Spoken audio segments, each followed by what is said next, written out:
Chapter 1816.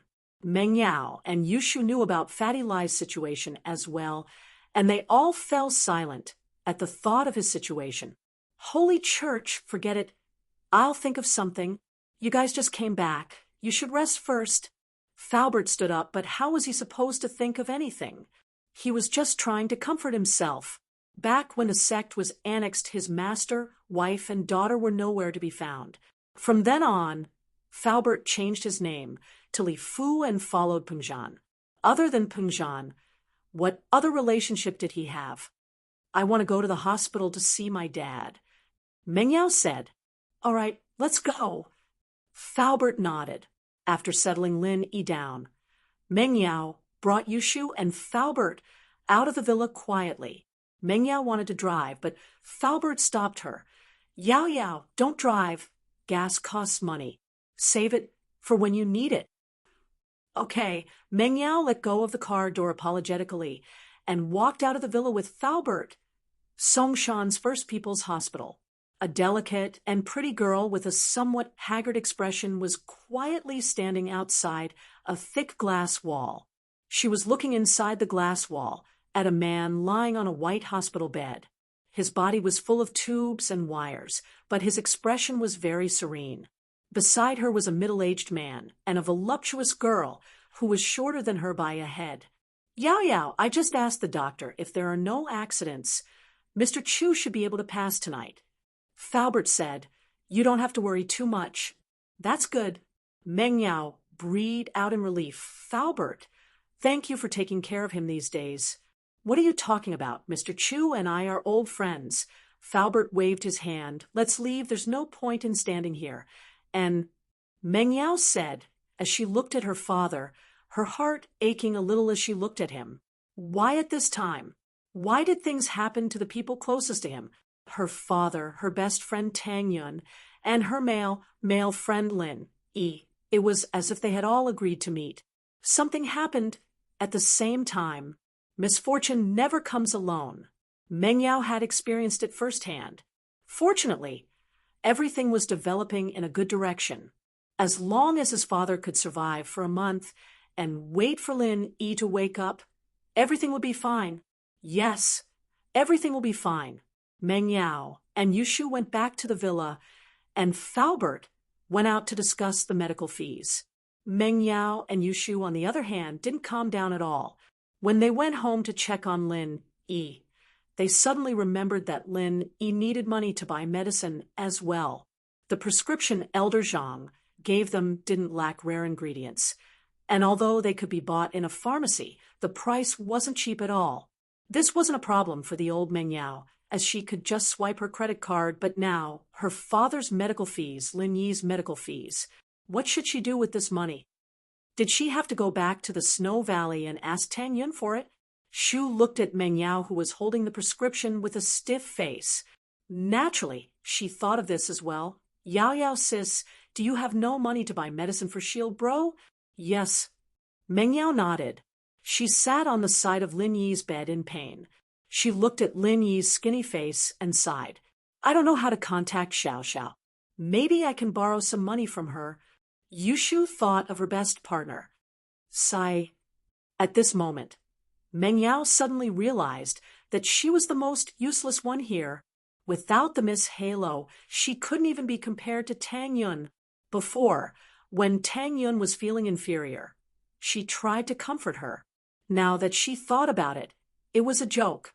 At least Tang Yun knew how to make barbecue, but what about her? She didn't even know how to make money. Besides, Tang Yun had made the biggest sacrifice for Lin Yi. It could be said that Tang Yun's sacrifice was unparalleled. What about her? She thought about herself. She was still acting arrogant in front of her. Just thinking about it made her blush. Ding dong. The doorbell rang. Meng Yao and Yushu were confused. Who would come at this time? Falbert just left. It shouldn't be Falbert coming back. But when Meng Yao arrived at the villa's entrance, she saw someone she didn't expect to see. It was Zheng Wen. Seeing him, Meng Yao's face darkened. Before, because of her father, although Meng Yao hated this person, she still pretended to be polite to him. But now, it was time for them to completely fall out. Jiangwen, what are you doing here? Are you here to see a joke? Meng Yao was expressionless. She looked at Jiangwen coldly. She had no intention of opening the door. Yao Yao, what are you talking about? Why would I want to see a joke? We were childhood sweethearts who grew up together. Uncle Chu is also my elder. I'm also very sad that something like this has happened. Jiangwen said painfully, I heard that you came back. So I came here to see you. You're spying on me? Meng Yao asked coldly. Ugh. Jiangwen's face turned awkward. It's not that I'm spying on you, but the property of your villa belongs to House and's company now.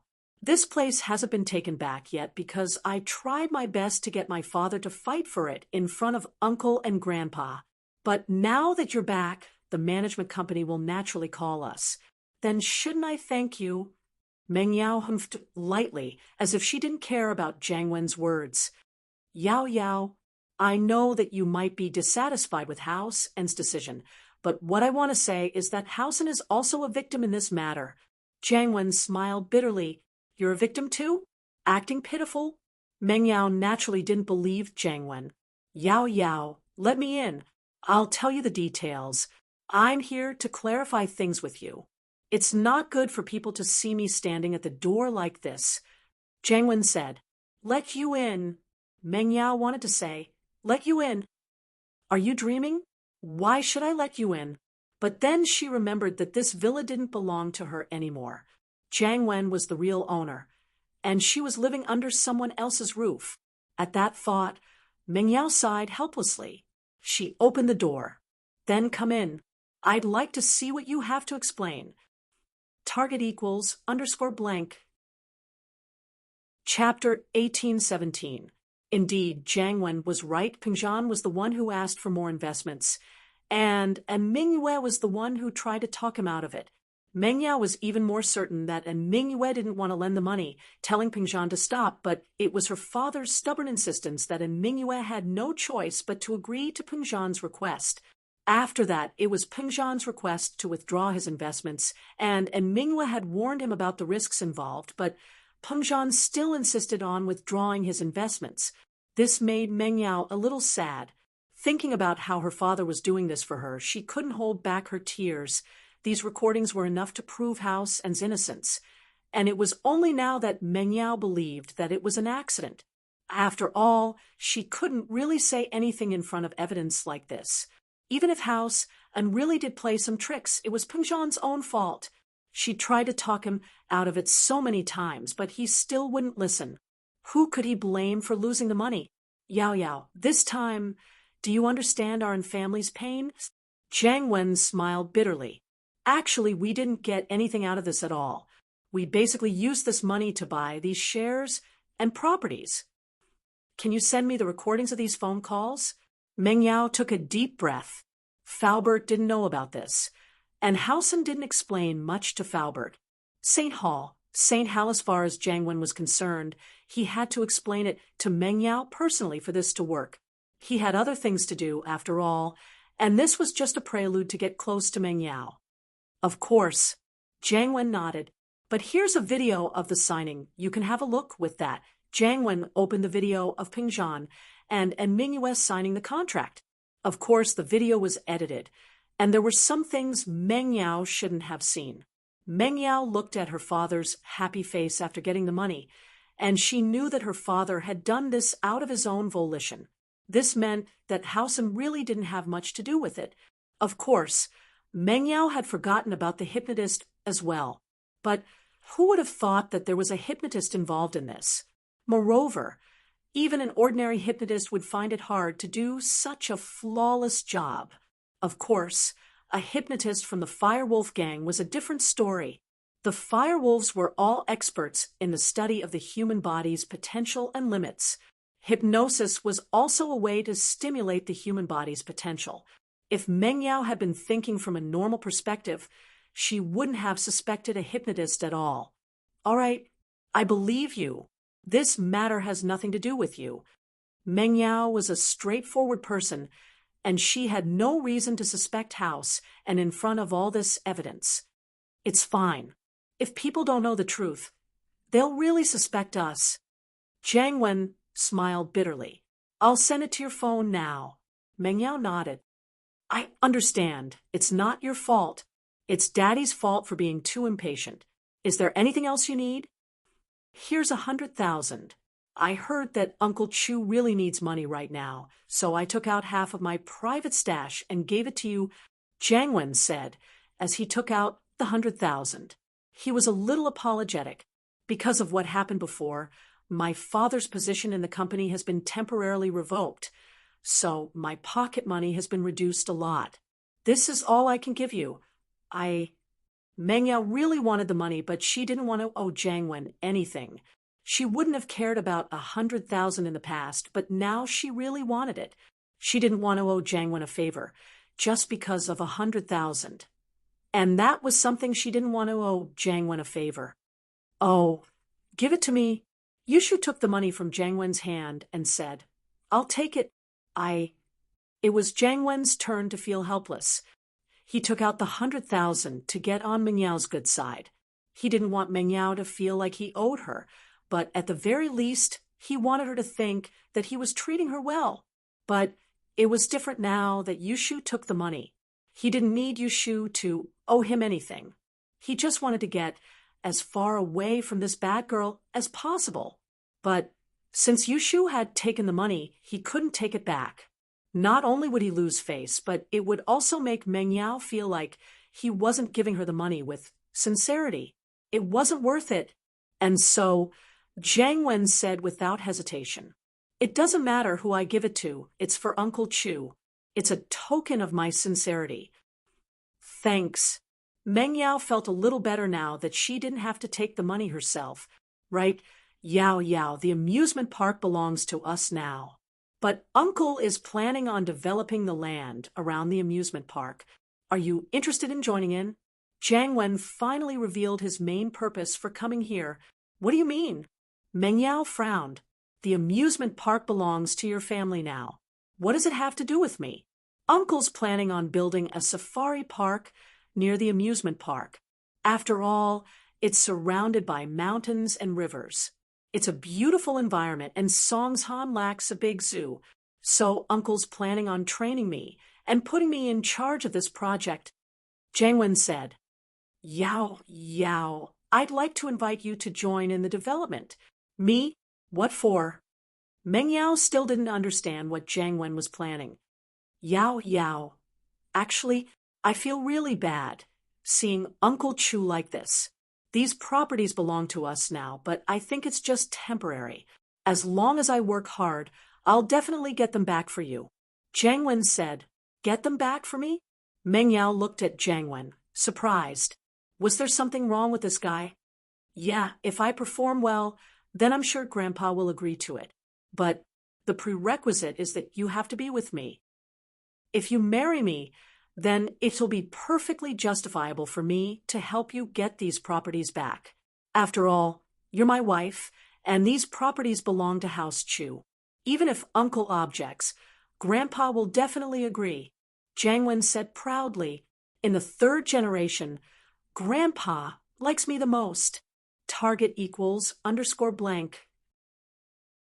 Chapter 1818. In actuality, it was true that Olden liked Jiang Wen, but it was also because Jiang Wen was the most capable one, and his position in the Firewolves had been rising. Olden, on the other hand, was an outer disciple of the Firewolves. His dream back then was to enter the core of the Firewolves and become a core disciple. One had to know that core disciples of the Firewolves could become practitioners, and Jiang Wen, if he did a few more things, the Firewolves would probably give him foundation-building pills to help him train. Marry you? Meng Yao smiled. She finally understood what Jiang Wen's goal was. He wanted her to marry him. And as for developing an amusement park, it was just a way to build up their relationship. As long as their relationship was built up, everything else would be fine. Meng Yao smiled. She finally understood what Jiang Wen was trying to say. But Meng Yao didn't like Jiang Wen at all. Even when the temptation was right in front of her, Meng Yao didn't move. She didn't know why, but there was a belief in her heart. If Lin Yi woke up, then everything would be fine. Even if she lost a lot, as long as Lin Yi was there, then she could make a comeback. Yeah, you know, that even if I'm loved by Grandpa, if you weren't my girlfriend, Grandpa wouldn't agree to me returning all these properties to you. Jiang Wen opened his hands and smiled bitterly. Yao Yao, you might think that I'm taking advantage of you, but this is the only way I can think of. Besides, I really like you. I'm sorry, I still need to go to school. I'm not interested in this theme park. Meng Yao shook her head, rejecting Jiang Wen's suggestion. Sigh. In any case, I'm just saying, you should think about it. After all, I don't want you to lose House Chu's properties. I heard that it was your grandpa's hard work. Jiang Wen said, Thank you, but I'm not thinking about marriage or work right now. I still need to go to college. Meng Yao said, All right, I won't disturb you then. Give me a call when you've thought it through. Jiang Wen said, Wait, you said you want to build a zoo? Yushu asked suddenly. Yes, Xiao Shu. You also helped me to persuade Yao Yao. After all, we all want to help her. Jiang Wen nodded. Although he didn't like Shu, she was the closest person to Meng Yao. Meng Yao would listen to her if she tried to persuade her. Are you guys buying a lot of animals? Yushu asked. Of course. How can there be no animals in a zoo? Jiang Wen didn't know why Yushu was asking this, but he answered honestly. That's good. I have a lion here. I'll sell it to you. It doesn't have to be too expensive. Just 200,000 or 300,000 will do. Yushu demanded. Jiang Wen paused, not knowing what to say. It's better to make a cooked one than a raw one. We're already so familiar with each other, and Yao Yao needs money. You won't reject it, will you? Yushu asked. Ugh, I'll buy it. Of course. 300,000, right? All right, I'll talk to Uncle about it. I'll definitely buy it. Jiang Wen was troubled. His cooperation with Meng Yao didn't work out, and he got a lion for nothing. Jiang Wen had heard that Yushu got a lion from Xiao family's Gohuli, but he didn't think that he'd be the one to buy it.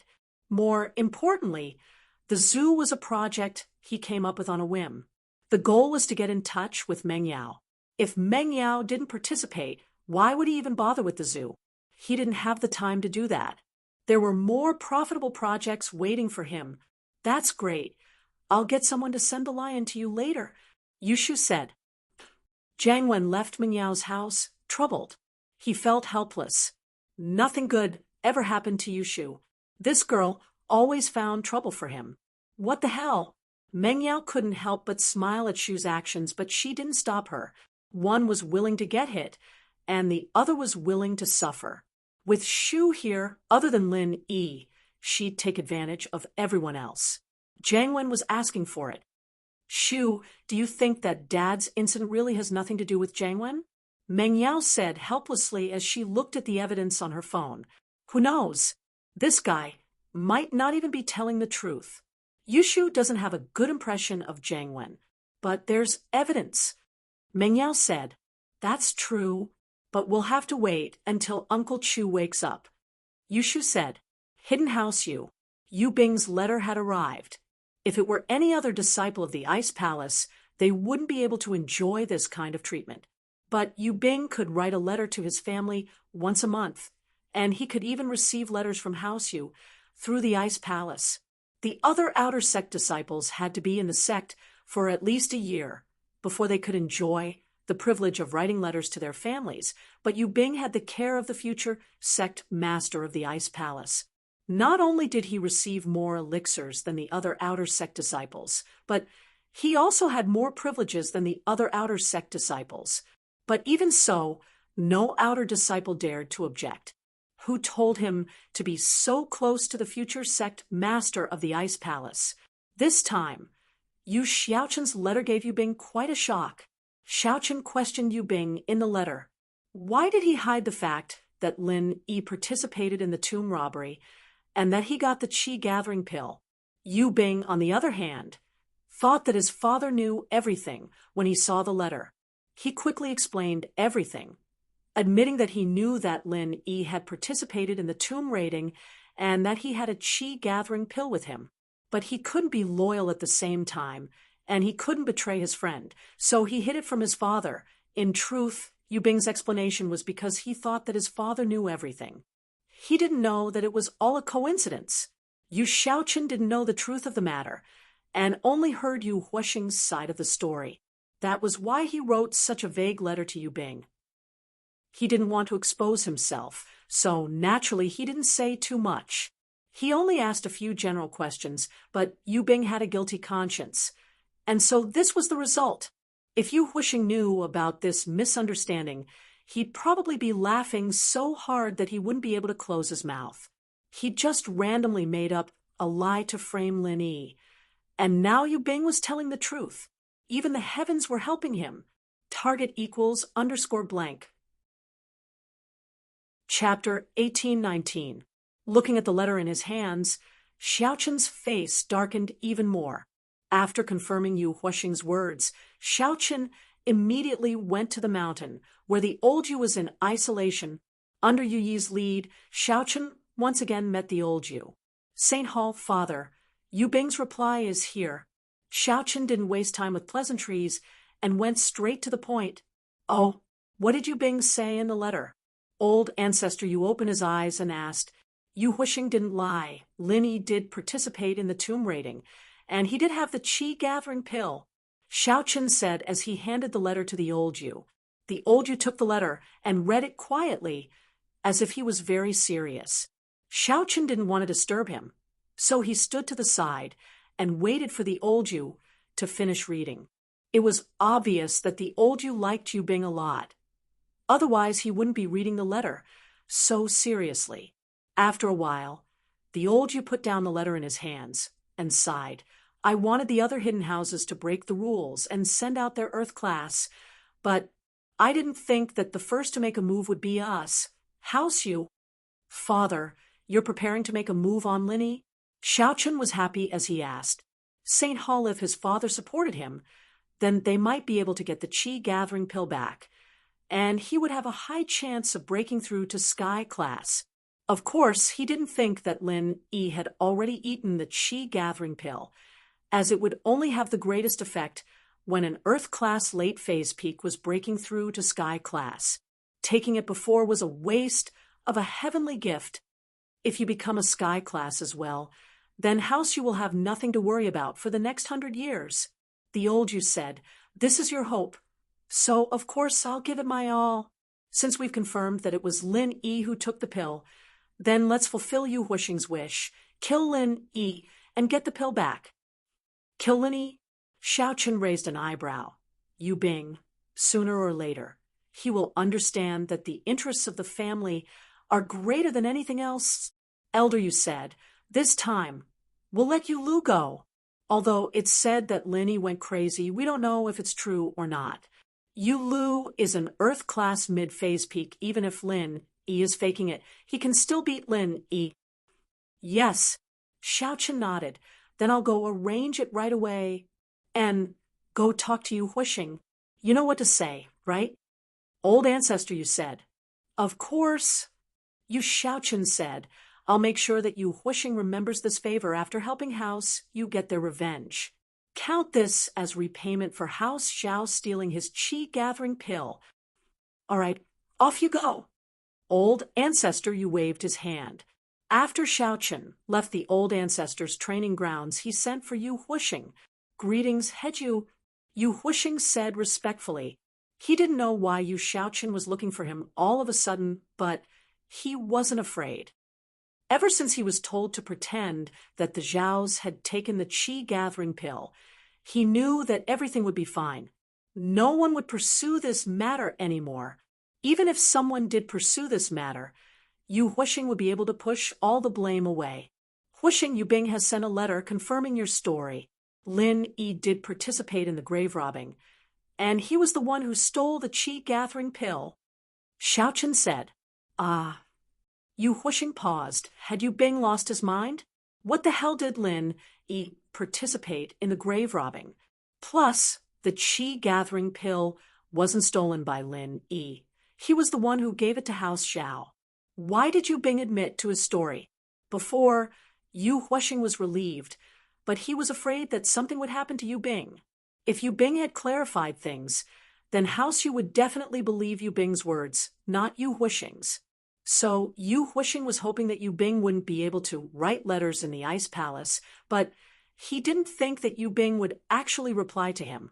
What was even more unexpected was that Yu Bing actually confirmed his story. Was Yu Bing out of his mind? But despite his doubts, Yu Huixing was still very happy. No matter what reason Yu Bing had, confirming this was beneficial to him. After a moment of shock, Yu Huixing quickly said, "That's how it is. That Lin Yi is extremely despicable. Not only did he destroy our common house Yu, he even stole the Qi gathering pill that belonged to you. Head Yu, what a heinous crime." That's right, this Lin Yi is indeed despicable. So after my father and I talked about it many times, he finally agreed to send people to avenge your common house Yu. Xiaochen said, knowing how to buy people's hearts. "Thank you, Head Yu and Elder Yu." Yu Huixing's heart was filled with gratitude. The common house Yu basically only existed in name now. Yu Huixing was filled with hatred, but after hearing that Lin Yi had become an Earth class, he didn't have the courage to take revenge anymore. If the hidden house Yu didn't help, then unless he became a higher class master, he wouldn't be able to do anything to Lin Yi at all. Plus, he was someone who was especially afraid of death. Before he completely suppressed Lin Yi's strength, he wouldn't do anything rash. "You're welcome. This is what we should be doing. The common house Yu may not have a successor, but you can support a few other relatives. I heard that Yu Haitian isn't bad. Let him and Yu Kuan take care of House Yu together," Xiaochen said. "But House Yu will just be doing business from now on. Don't participate in training anymore." "Yes." Yu Huixing sighed heavily. If the common house Yu stopped training, then what difference was there between them and normal businesses? This meant that the common house Yu would be completely marginalized from now on. They wouldn't have the glory they had before. But this was the best solution. At least the hidden house Yu would still support House Yu. Otherwise, it was hard to say if House Yu could survive. Without a practitioner, any house with a practitioner could step on them. This time, I'm going to let Yu Lu go find Lin Yi for revenge. Is there anything else you want to say? Xiaochen asked. Nothing, it's all up to you. Head Yu? Yu Huixing wanted to say that he wanted to take revenge himself, to kill Lin Yi with his own hands. But in the end, he didn't have the courage to say it, because he was afraid of dying. He was afraid that Lin Yi was faking it. Even if Yu Lu, an Earth-class mid-phase peak, went with him, he was afraid that Yu Lu wouldn't be able to protect him. And so, Yu Huixing gave up when it came down to it. Target equals _blank. Chapter 1820. Xiaochen naturally didn't say anything. He told Yu Huixing to leave, and went to find Yu Lu. "Yu Lu, I'll give you a mission this time." "Yes. House Head Yu, please instruct me." Yu Lu was a direct descendant of House Yu, and he was extremely loyal to House Yu. He was a brainwashed loyalty. Whatever Xiaochen told him to do, he'd do it. "Heart, go to Songshan and help me get rid of someone, then get the Qi gathering pill back from him." Xiaochen said. "Yes." Yu Lu didn't even think about it. "Please tell me, Househead? This person's name is Lin Yi. I'm sure you've heard of him. Here's his information and address. When you get there, just deal with him directly. As for the people around him..." Xiaochen paused before continuing seriously. "Don't touch the people around him. Especially the 2 girls with him. Don't hurt them. Every debt has its debtor. And we, House Yu, can't be too domineering. We just need to find trouble with Lin Yi." "I understand." Yu Lu nodded. In actuality, Xiaochen didn't need to explain. So much there was no doubt about Yu Lu's loyalty. Whatever Xiaochen said, he'd do it, unlike Yu Huixing, who still had some ulterior motives. All right, you can go now," Xiaochen said to Yu Lu after giving his orders. Yu Lu, on the other hand, disappeared in a flash. An Earth-class mid-phase peak was extremely fast. Later that night, Yu Qian and Ling Shan came to visit Meng Yao, Yu Shu, and Lin Yi. Yu Qian got the news from Yu Shu, so he came to the villa. As for the news of Lin Yi's deviation, he got it from another source. Meng Yao and Yu Shu weren't as hostile towards Ling Shan as they were before. They knew the results of the Noble House meeting, and Ling Shan was now on Lin Yi's side. While the vixen liked Lin Yi, she was still a mystic late-phase peak. While Lin Yi was unconscious, she could be a helper protecting Lin Yi. "Brother," Fox song. Yu Shu opened the door. "Shu, don't say that, call her Ling Shan sis," Yu Qian scolded. "Still not Ling Shan sis. She wants to be Shield Bro's wife. I'm just a small wife, but she's at least 6 or 7. You should call me Shu sis." Yu Shu said. "Heart, Ling Shan, don't mind her. Shu's just like that." Yu Qian didn't know if he should be laughing or crying at Shu's behavior. "It's fine, I'll follow the rules when I come in." Ling Shan looked at Yu Shu and said faintly, "But I don't think Lin Yi has ever acknowledged you as a small wife, right? What's wrong with calling you Shu sis when he does?"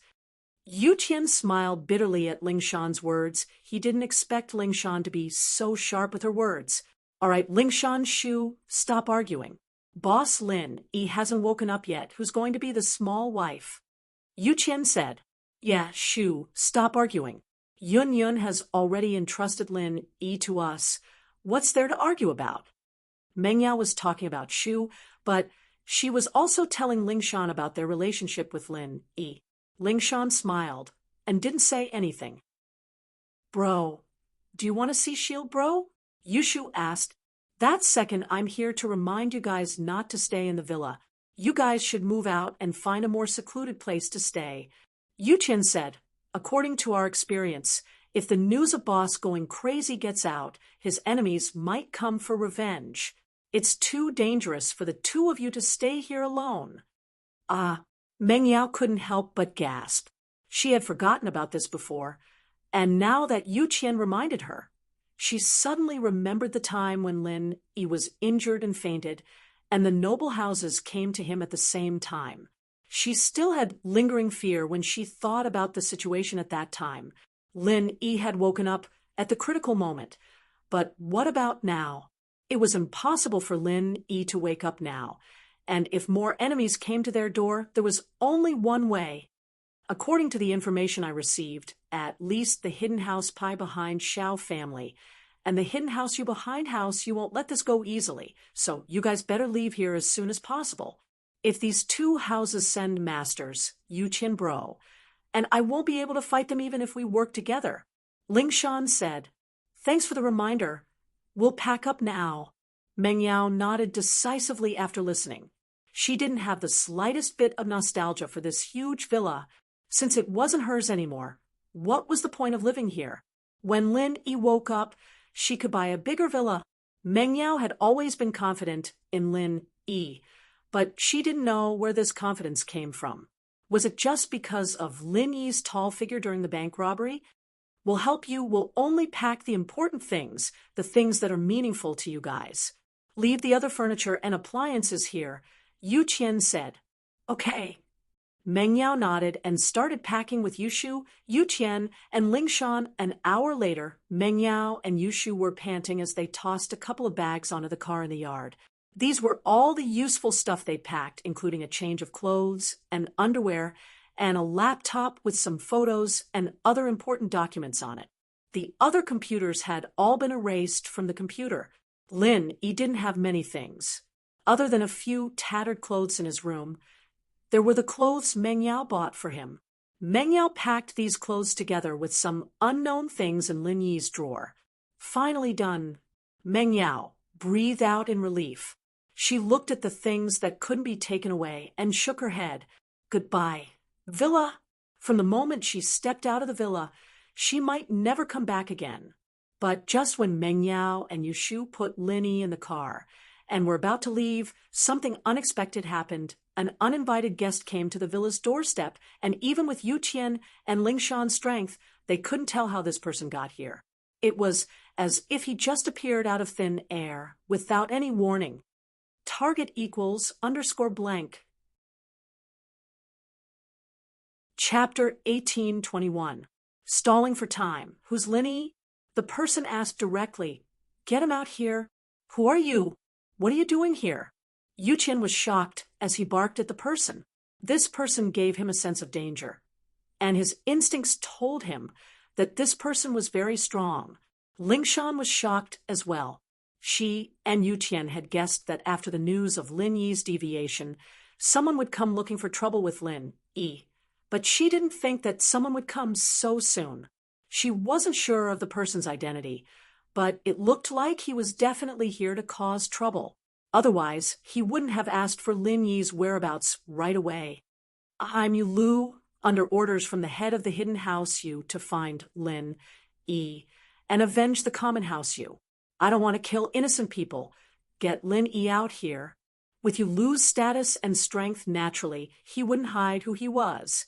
He wasn't afraid that someone close to Lin Yi would go to the Hidden House Yu for revenge. In the Hidden House Yu, there were 2 Sky-class masters overseeing the place. If he dared to go there for revenge, he would be courting death. Lingshan and Yu-Qian looked at each other, understanding what was going on. It was the Hidden House Yu after all. They didn't expect them to come this fast. Lin Yi's deviation, and he hasn't come back. Don't you know? Lingshan said. Qi deviation? Yu Lu said coldly. Maybe it's true, but he hasn't come back. I don't believe it. Who's in the car? Yu Lu was a very loyal person trained by House Yu, but that didn't mean he was an idiot. On the contrary, Yu Lu's training had trained him to be very meticulous. He could tell at first glance that these people were moving. As for why they were moving, it was obvious. They probably knew that their enemies would come looking for trouble, and so they wanted to leave first. Yu Lu locked his eyes on the car in the yard.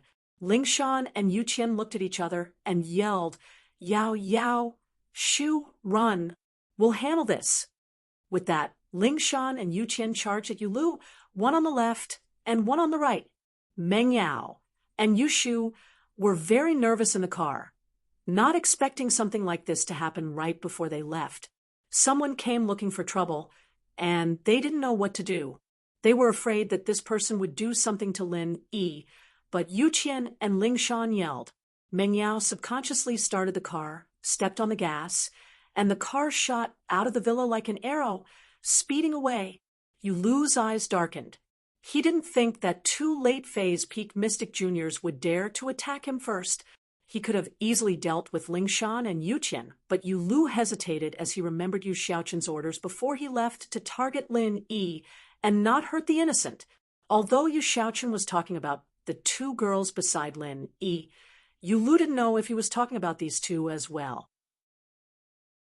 He didn't know why Xiaoqin wanted him to target Lin Yi, but he didn't question it. He carried it out, and because of that, he hesitated, not knowing how to deal with Lingshan and Yu-Qian. And it was this moment of hesitation that gave Meng Yao the chance to drive away. Otherwise, with Yu Lu's skills, it would be a piece of cake for him to stop Meng Yao and Yu Shu. Move, or I won't go easy on you. Yu Lu warned faintly. Meng Yao and Yu Shu had left, but Yu Lu was confident that he could catch up to them in a short amount of time. After all, there were only a few roads in the villa area, and with his speed, he would be able to find them. In order to make these 2 retreat, Yu Lu channeled his practitioner's arts as well, and in an instant his Earth-class mid-phase peak was on full display. His chi pressed down on Lingshan and Yu-Qian. Lingshan and Yu-Qian's faces changed. They knew their opponent's strength now. It was an Earth-class mid-phase peak. If they were facing someone who just entered Earth-class early phase, Lingshan and Yu-Qian would have a chance if they worked together. But this was an Earth-class mid-phase peak. They had no chance at all. They weren't Lin Yi, and they didn't have the ability to fight someone stronger than them. Facing someone this much stronger than them, there was only one possibility: defeat. I'm a police. You're trespassing on private property. Come back with me for investigation, Lingshan said. Rain 6 paused. He'd thought that these 2 would be suppressed by his aura and retreat, or maybe they'd come at him without a care for their lives, but he didn't think that Lingshan would say something like this. Trespassing? Yulu scratched his head but didn't do anything. He explained, I'm from a hidden house. I understand. I'll notify the investigation department. Lingshan said. Yulu was about to say that he was from a hidden house and that he was bound by the association. But when he saw the cunning look in Lingshan's eyes, he understood immediately. This person was trying to stall for time, giving the other side a chance to escape. With that thought, Yulu didn't bother with Lingshan anymore. He turned around, wanting to chase after Yushu and Meng Yao. Lingshan and Yu Qian understood immediately that Yulu understood. Lingshan's words did stall for time, but they couldn't guarantee that Yushu and Meng Yao wouldn't be able to escape. They stood in front of Yulu, not letting him leave. Move or I won't go easy on you. Yulu said coldly to Mystic Late Phase Peak. Are you guys tired of living? At this point, Yulu had guessed that these two were from noble houses as well. He didn't know which noble house they were from, but they were definitely with Lin Yi. Yulu was raging inwardly. These two mystic juniors were messing up his plans, and he wanted to kill them immediately.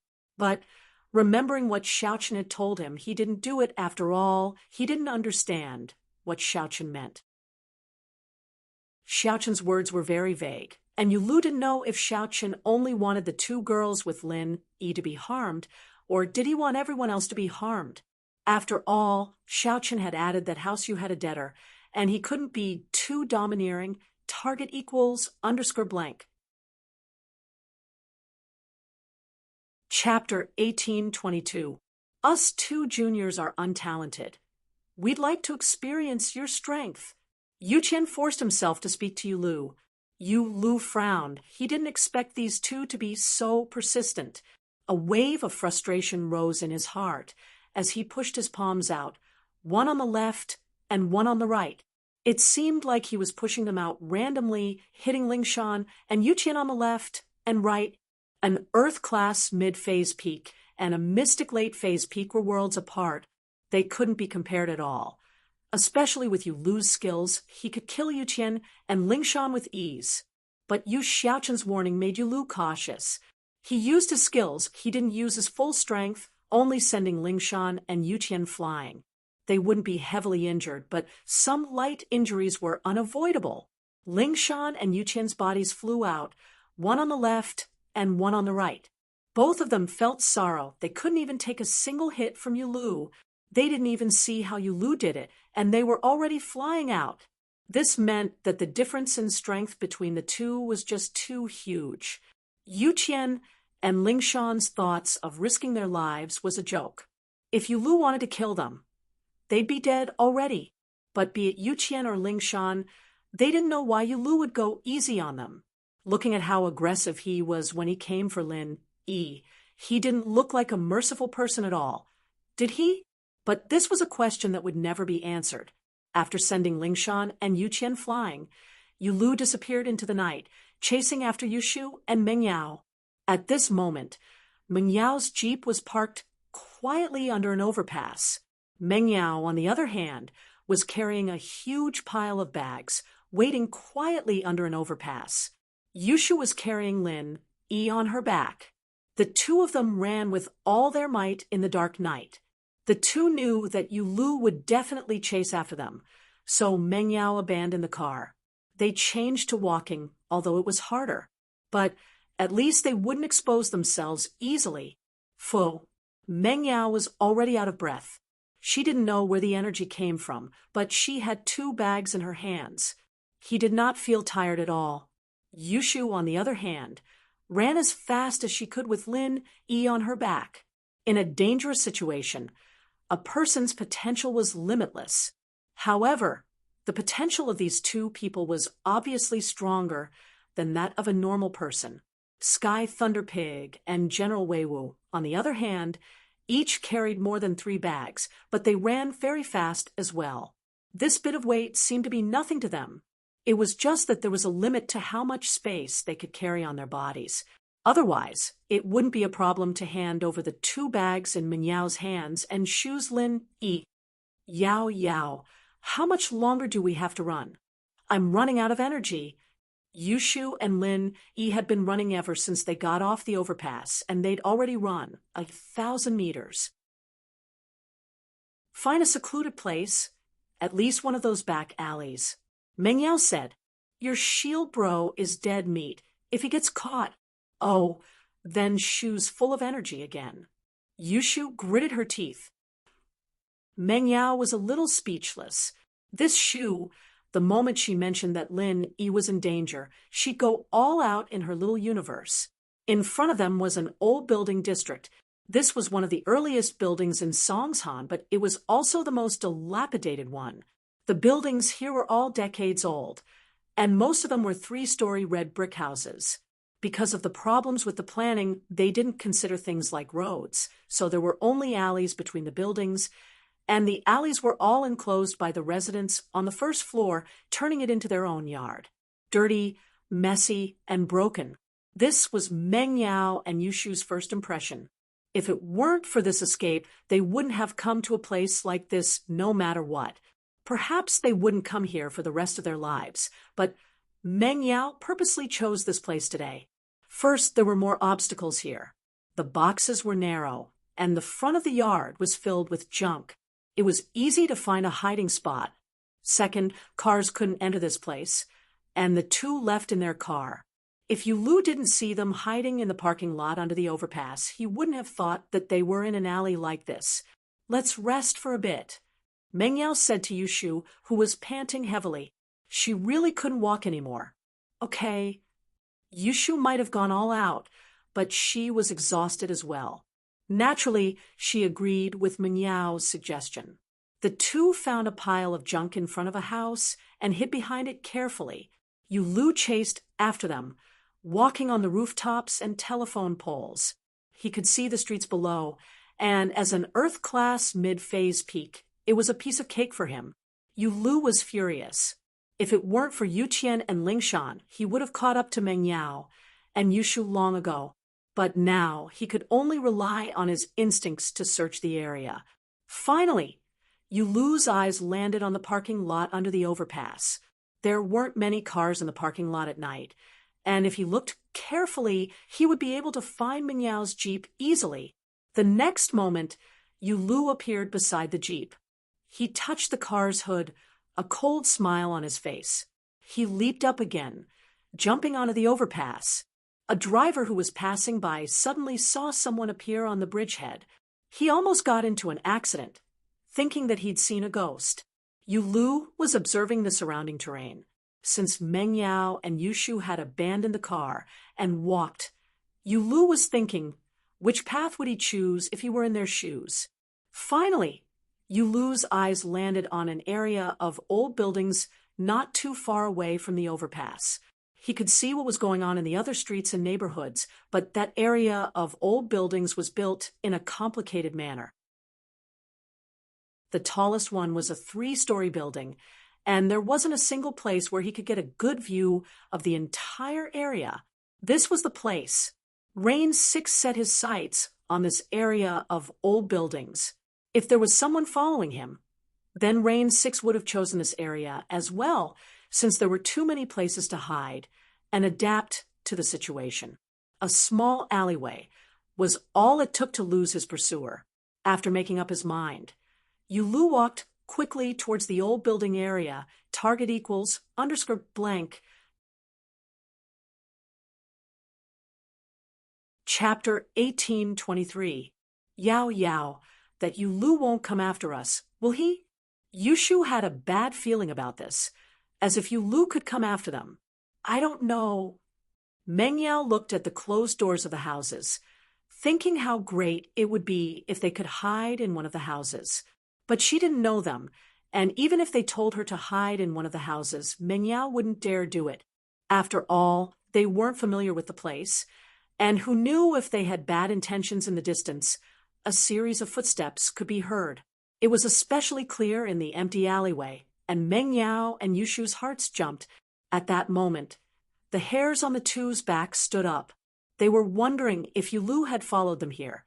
The footsteps were getting nearer and nearer, and Meng Yao and Yushu subconsciously shrunk back.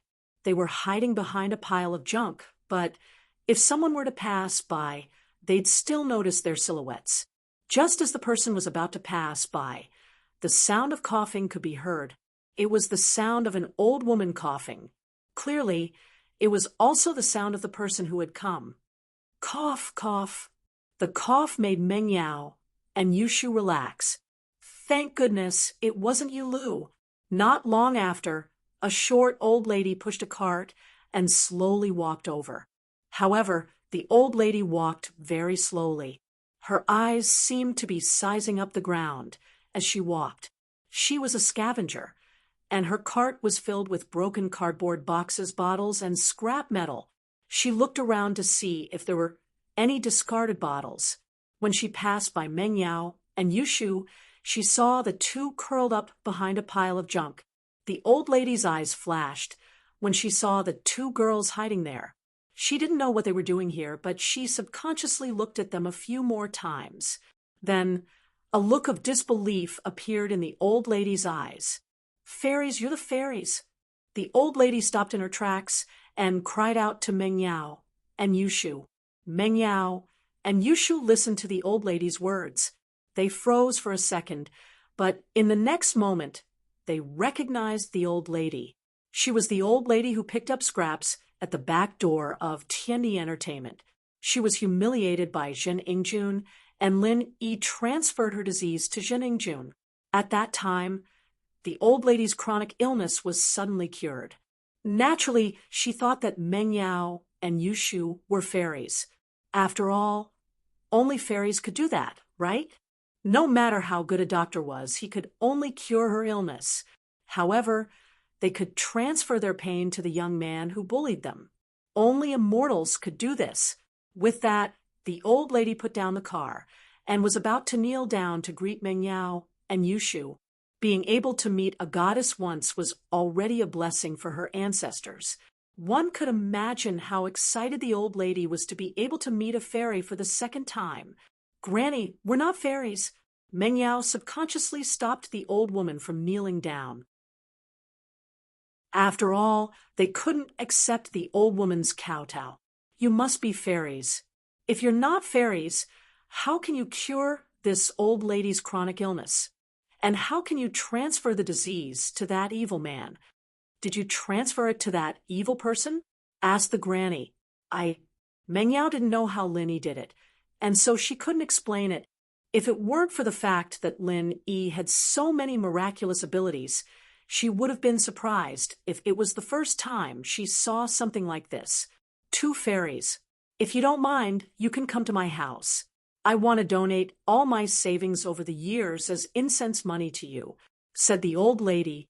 You're not willing to accept this old lady's kowtow from me, but if you don't mind, you can come to my house. She was a grateful old woman, and she'd been scavenging for a living all these years. Her disability made it hard for her to move around, and the things she could scavenge every day were limited. But now that her legs were more agile, her income had increased greatly. She could now go to places she couldn't go before, and it was only natural that she was grateful to Meng Yao and Yushu. Meng Yao and Yushu looked at each other. The two weren't greedy for the old lady's incense money, but they were worried about finding a place to hide. Since the old lady invited them, and it was someone they knew, they weren't afraid of someone with ulterior motives. It was exactly what Meng Yao and Yushu wanted. Sure, Granny, but we're not fairies. We'll tell you in detail when we get to your house. Meng Yao could see that the old lady was a kind person. She wouldn't pretend to be a fairy to trick her. Okay, that's great. The old lady couldn't stop smiling when she heard Meng Yao and Yushu's agreement. In fact, it didn't matter if Meng Yao and Yushu were fairies or not. The important thing was that the old lady had met her benefactors again. Being able to repay them was what made the old lady the happiest. Meng Yao lifted the bag, and Yushu carried Lin Yi on her back. The old lady paused when she saw this scene. Fairies, let me help you carry this. How can I let you do manual labor? Granny, it's fine. But before Meng Yao could finish, the old lady took the bag from her hands easily and put it on the cart. Lin Yi, who was on Yushu's back, was also carried by the old lady. The scene stunned Meng Yao and Yushu. They didn't expect the skinny old lady to be so strong. The old lady smiled when she saw the shock. I used to carry a sack on the streets when my legs weren't as good as before. What heavy things haven't I carried before? Now that my legs are healed, this is nothing. Meng Yao and Yushu calmed down after hearing the old lady's words. They walked forward with the old lady. The old lady, on the other hand, saw Skybolt Pig and General Wei Wu on the ground. She blinked and rubbed her eyes. She was sure that Meng Yao and Yushu were fairies. In her entire life, she had never seen a pig that could walk on two legs and a dog that could carry things like this. If she wasn't a fairy, how could there be such a spiritual beast in the celestial world? Wasn't this something that only happened in the journey to the West? However, since she didn't want to admit it, the old granny didn't insist. Perhaps she was a fairy who had descended to the mortal world and wanted to keep it a secret. The old grandma's house wasn't far from here, and it was also on the first floor. The old grandma opened the door and let Yushu and Meng Yao in first before closing the door behind them. To be continued.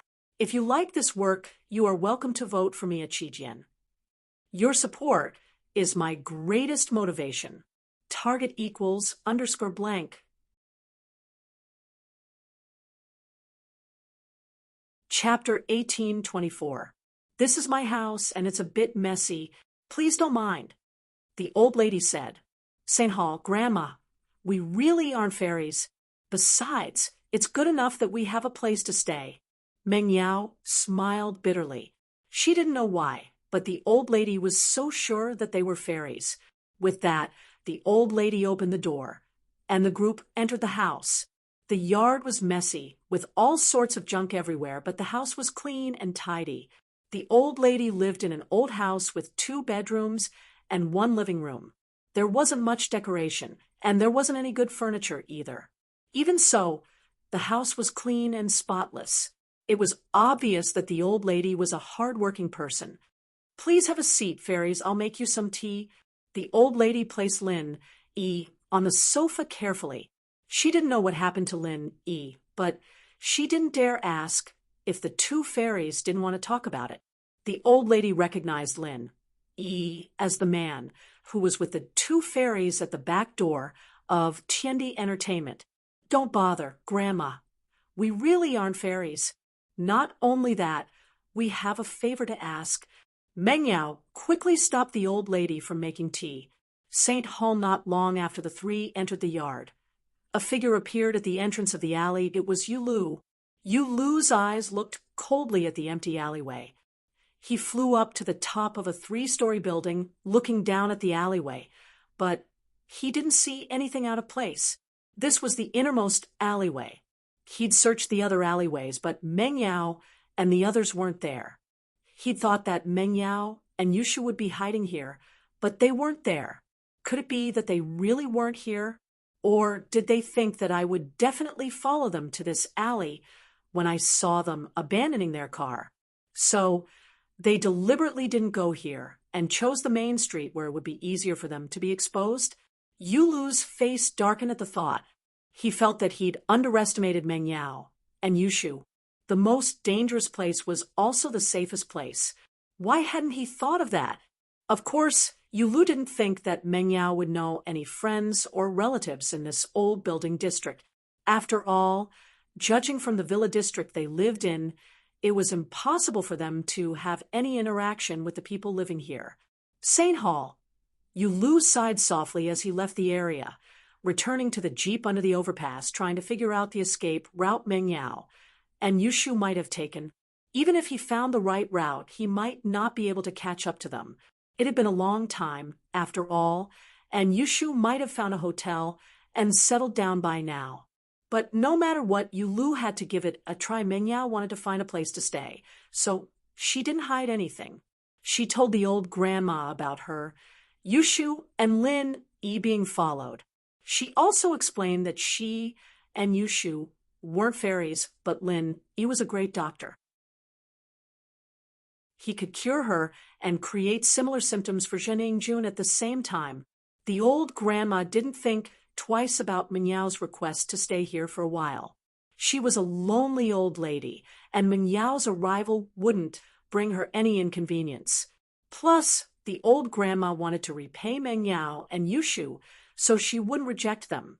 Although you say that you are not fairies from what this old woman has seen for dozens of years, even if you are not fairies, you are still extraordinary people. Being able to let you live here is the good fortune that this old woman has accumulated in her previous life.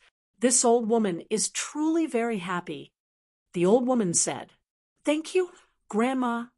Meng Yao and Yushu finally let out a sigh of relief. They planned to find a more secluded hotel to stay in, but even if they could use Ling Yi's name to register, Yulu wouldn't be able to find them. After all, the three of them were too obvious, and two girls with an unconscious boy.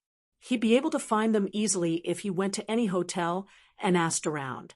As long as Linny stayed in the house and didn't come out, who would pay attention to an old lady who picked up scraps? No need to thank me. I should be the one thanking you. I can't thank you enough for letting me enjoy the life of a normal person before I die. The old lady said, "By the way, you said that the young miracle-working doctor was in a coma because of illness. He must need to buy medicine. I don't have much savings in my life, but I'll give it all to you. It's a token of my gratitude to the young miracle-working doctor for treating me." Meng Yao and Yushu were in need of money, but they didn't want to take the old grandma's money. "Take this," the old woman said, as she took out a bank book, handing it to Meng Yao and Yushu. "I've been an old woman for my whole life. My husband and kids are gone. I don't really need money." Meng Yao was shocked when she saw the number on the bank book. There was 100,000. She didn't think that a lonely old grandma could get so much money by scavenging. Maybe I'll lend it to you, and I'll return it to you later." Meng Yao thought about her father's situation and Lin Yi's situation. She accepted the bank book with a thick face.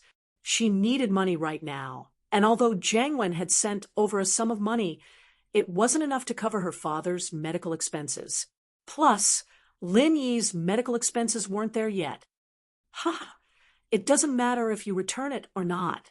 But you said someone was following you. Why didn't you call the police?" the old grandma asked curiously. Meng Yao didn't know how to explain. That person is very strong, and he's already a practitioner. Do you know what practitioners are? Practitioners? The old lady's eyes suddenly flashed with a strange light, but she quickly returned to normal as if she was reminiscing. After a while, she shook her head and said, "I think I've heard of it before, but it's been too long, so I can't remember." Meng Yao nodded, not minding too much. After all, normal people didn't know much about practitioners. Even if they did hear about it, it was just a rumor. The only people who could see it with their own eyes were the bodyguards of big bosses. Target equals _blank. Chapter 1825. It was naturally impossible for an old lady who scavenged for scraps to know anything about cultivators. They're very powerful people, similar to the martial arts masters of the ancient times. Meng Yao smiled bitterly. These people's kung fu is very high, and they appear and disappear unpredictably. I understand now. So you've offended a martial arts master. The old lady nodded. Then we'll settle down here first. I'm just a scavenger, and no one will notice me. It's very safe here. And Meng Yao nodded. Grandma will go scavenge with you tomorrow. Meng Yao had decided that she had to do something.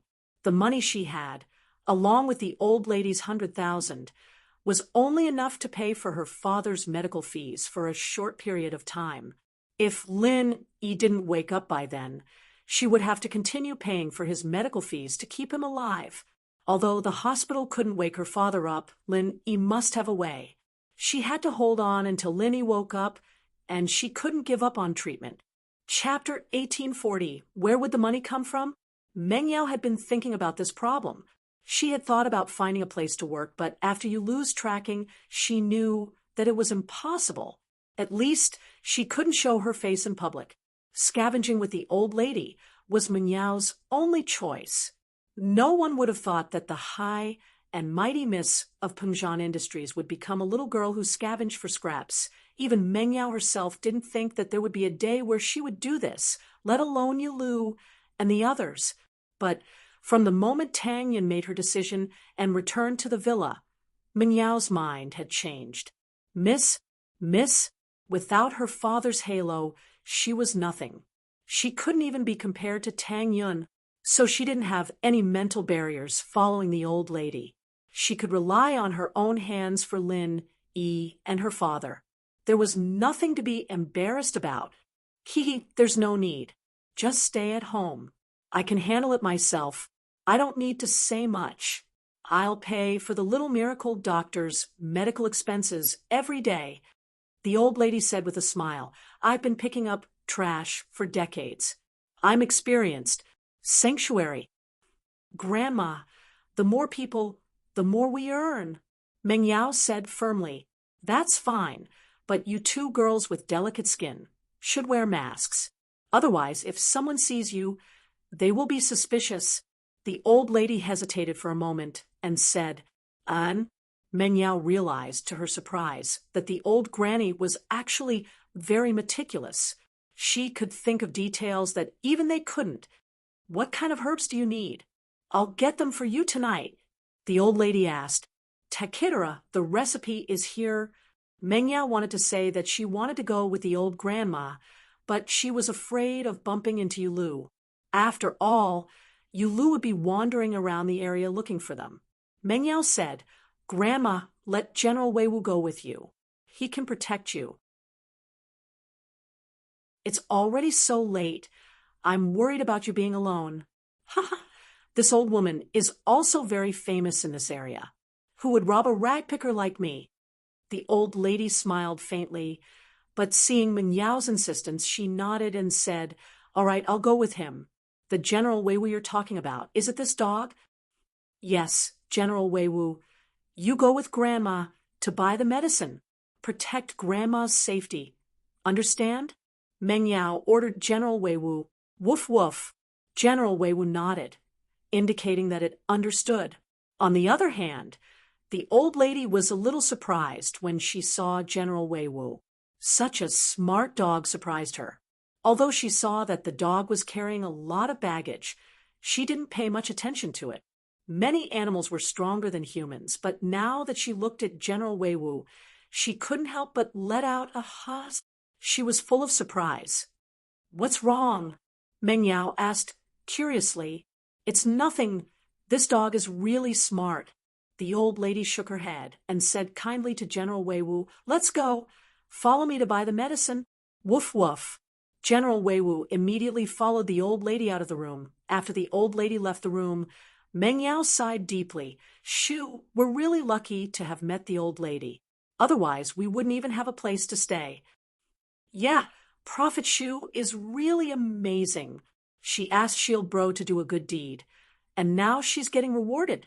Yushu nodded. Pfft. Meng Yao was speechless. If her prophecy had come true, then it would have been reasonable. But what happened today was just a coincidence. This girl really knew how to take credit for something. Naturally, Lu wouldn't be interested in an old lady who brought a dog out to buy medicine. He looked around and didn't see Meng Yao and Yushu, so he went to Yu Shaochen to ask for forgiveness. Because of a small mistake, he'd missed a good opportunity, and he was filled with regret. But after listening to Lu's explanation, Shaochen didn't blame him. He only had himself to blame for not making things clear before, causing Lu to be afraid. Shaochen wasn't someone who didn't know what was good and bad, so he only asked Lu to go to Lin Yi's villa and see if he could find anything. If he couldn't, then he'd give up for now. If Meng Yao really wanted to hide, then Lu alone wouldn't be able to find any clues. There was no need for him to waste his time. House Chu's villa. Lingshan and Yuqian had left a long time ago. The two were only lightly injured, and even they didn't know why Lu was merciful. But no matter what, they were still alive. Meng Yao and Yushu were gone, and they wouldn't stay in the villa for long. If Lu came back, they wouldn't be a match for him. Without Meng Yao and Yushu, they'd be idiots to fight Lu head-on. And so, when Lu returned to the villa, there was no one there. Lu started searching from the first floor until he turned the villa upside down. He didn't find anything valuable. After finding nothing, Lu left Songshan quietly and returned to the hidden house under the dim light. Meng Yao carefully sat in front of the stove, looking at the medicine in the pot. She'd followed Elder Zhang's instructions strictly, but what made her heart ache was that the medicine Lin used cost more than 1,000 kwai. Target equals _blank. Chapter 1826. With Difficulty Walking, Part 2. This was only the price of the first prescription. The second prescription hadn't been filled yet, but the old lady had shown it to the owner of the pharmacy, and the price was even higher. Of course, this amount of money wasn't much to Meng Yao and Yushu in the past, but it was a huge amount now.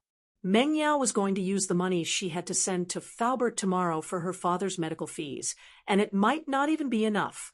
Lin Yi's medical fees, on the other hand, would have to rely on scavenging every day. Not only that, but she also had to save up some money for Faubert. Meng Yao felt a headache coming on as she thought about how to make ends meet. She'd never had to worry about money before, but this was the first time she'd experienced the pain of not having enough money. Yao, even if Shield Bro wakes up in a month, we'd have to pick up at least 5,000 kwai worth of trash every day just to survive, Yushu said as she calculated the daily expenditure. Lin Yi's medical fees and Pengzhan's medical fees were a huge sum. 5,000. Meng Yao smiled bitterly. How was that even possible? Scavenging wasn't like picking up gold. How were they supposed to scavenge 5,000 yuan a day? Yushu shut her mouth after saying that. Luckily, the two had brought some jewelry with them when they left. They didn't like to wear jewelry normally, but they would still wear jewelry in formal occasions. It wasn't much, but they could still sell it for some money. It was just that it wouldn't be much, since the two didn't have any expensive jewelry. They only had normal stuff. The next morning, Meng Yao and Yushu changed into ragged outfits. They didn't think too much about it when they left and only took their best clothes. Going scavenging in these clothes would definitely attract attention, and they'd take a photo and post it on the internet. They'd be labeled as the most beautiful scavenger girl, and it'd be too late for Yushu and Yushu to cry. They'd be waiting for Lu to find clues. Yushu's body was about the same size as the old grandma's, and she could fit into the old grandma's old clothes, but Meng Yao couldn't. Left with no choice, she found the most ordinary-looking clothes she had, and made them very wrinkled and dirty. That way, the original value of the clothes couldn't be seen anymore, and it looked like something bought from the streets for a long time, something that hadn't been taken care of in a long time. The two of them looked at each other's sloppy appearance and couldn't help but smile bitterly at the same time. They never thought that they would be in such dire straits one day. It was easy to go from frugality to extravagance, but hard to go from extravagance to frugality. But in their hearts, this was nothing compared to what Tang Yun had done for Lin Yi. It was easy to go from frugality to extravagance, but hard to go from extravagance to frugality. But in their hearts, for Lin Yi, this kind of hardship was nothing compared to what Tang Yun had done. Thinking about how Tang Yun was willing to endure the torment of love for Lin Yi, Meng Yao and Yushu felt that at least they could stay by Lin Yi's side. Wasn't this a kind of happiness? Faubert only heard about the changes in the villa from Lingshan and Yuqian the next day. When he heard that Meng Yao and Yushu had run away, he didn't know if Lu had caught up to them, and he started to panic. Beside the ICU, Faubert subconsciously wanted to call Meng Yao after hearing Lingshan's words. "Don't bother, we've already called them yesterday." Both of them turned off their phones. Lingshan smiled bitterly. "Turned off? Did Lu catch them?" Faubert asked, shocked. There are two possibilities. One is that they turned off their phones to avoid Yulu's pursuit. After all, GPS isn't complicated, and if House Yu really wanted to, they could find them through their phone numbers. Ling Shan said, the other possibility is that Yulu caught them and turned off their phones, but that's less likely since Yulu is looking for Lin Yi, not Meng Yao and Yushu. There's no point in catching them. So my analysis is that they've successfully escaped Yulu's pursuit. Otherwise, if Yulu really did catch them and make a move on Lin Yi, they'd contact us for sure. Yes, I can tell that Yulu's target is Lin Yi. He doesn't even have the intention to hurt the people around Lin Yi. He gave me and Ling Shan a slap each yesterday, but we only got light injuries and were almost healed in one night. Yu Qian agreed. That's good. Faubert breathed out in relief. But just as the three finished talking, Faubert's phone rang. Faubert took it out and saw that it was an unfamiliar landline. Faubert's heart sank as he picked up the phone. Hello? Hello? Faubert, it's Yao Yao. Give me your bank account number. I have 200,000 with me. I'll transfer it to you to pay for Dad's medical fees. Don't stop the treatment. Meng Yao said worriedly. She didn't use her or Shu's phone. They had the same problem as Ling Shan. If Yulu wanted to, he'd definitely be able to track their phones. So Meng Yao found a random public phone. The 200,000 included Jiang Wen's 100,000 and the old grandma's 100,000. As for the lion, Meng Yao didn't dare contact Jiang Wen again, so she had to let it go for now. 200,000? Faubert was a little surprised at how Meng Yao got so much money, but he was more worried about them and Lin Yi's safety. Yao Yao, how are you and Yi? I heard that House Yu's Yulu is after you. Yeah, we've successfully escaped. He didn't notice us. Meng Yao said, we're safe now. Tell me your bank account number, Shu, and I will try to earn as much money as we can, as long as you're fine. Faubert breathed out in relief. Since Meng Yao didn't want to tell him where they were, Faubert didn't want to ask. After all, he was afraid that he'd be found out if he knew too much. It was better not to know. My bank account number is. With that, Faubert gave her his bank account number. All right, I'll remember it. I'll leave Dad to you, Meng Yao said after writing it down. Then you guys be careful. Faubert said, I know. Faubert, I won't contact you for a while.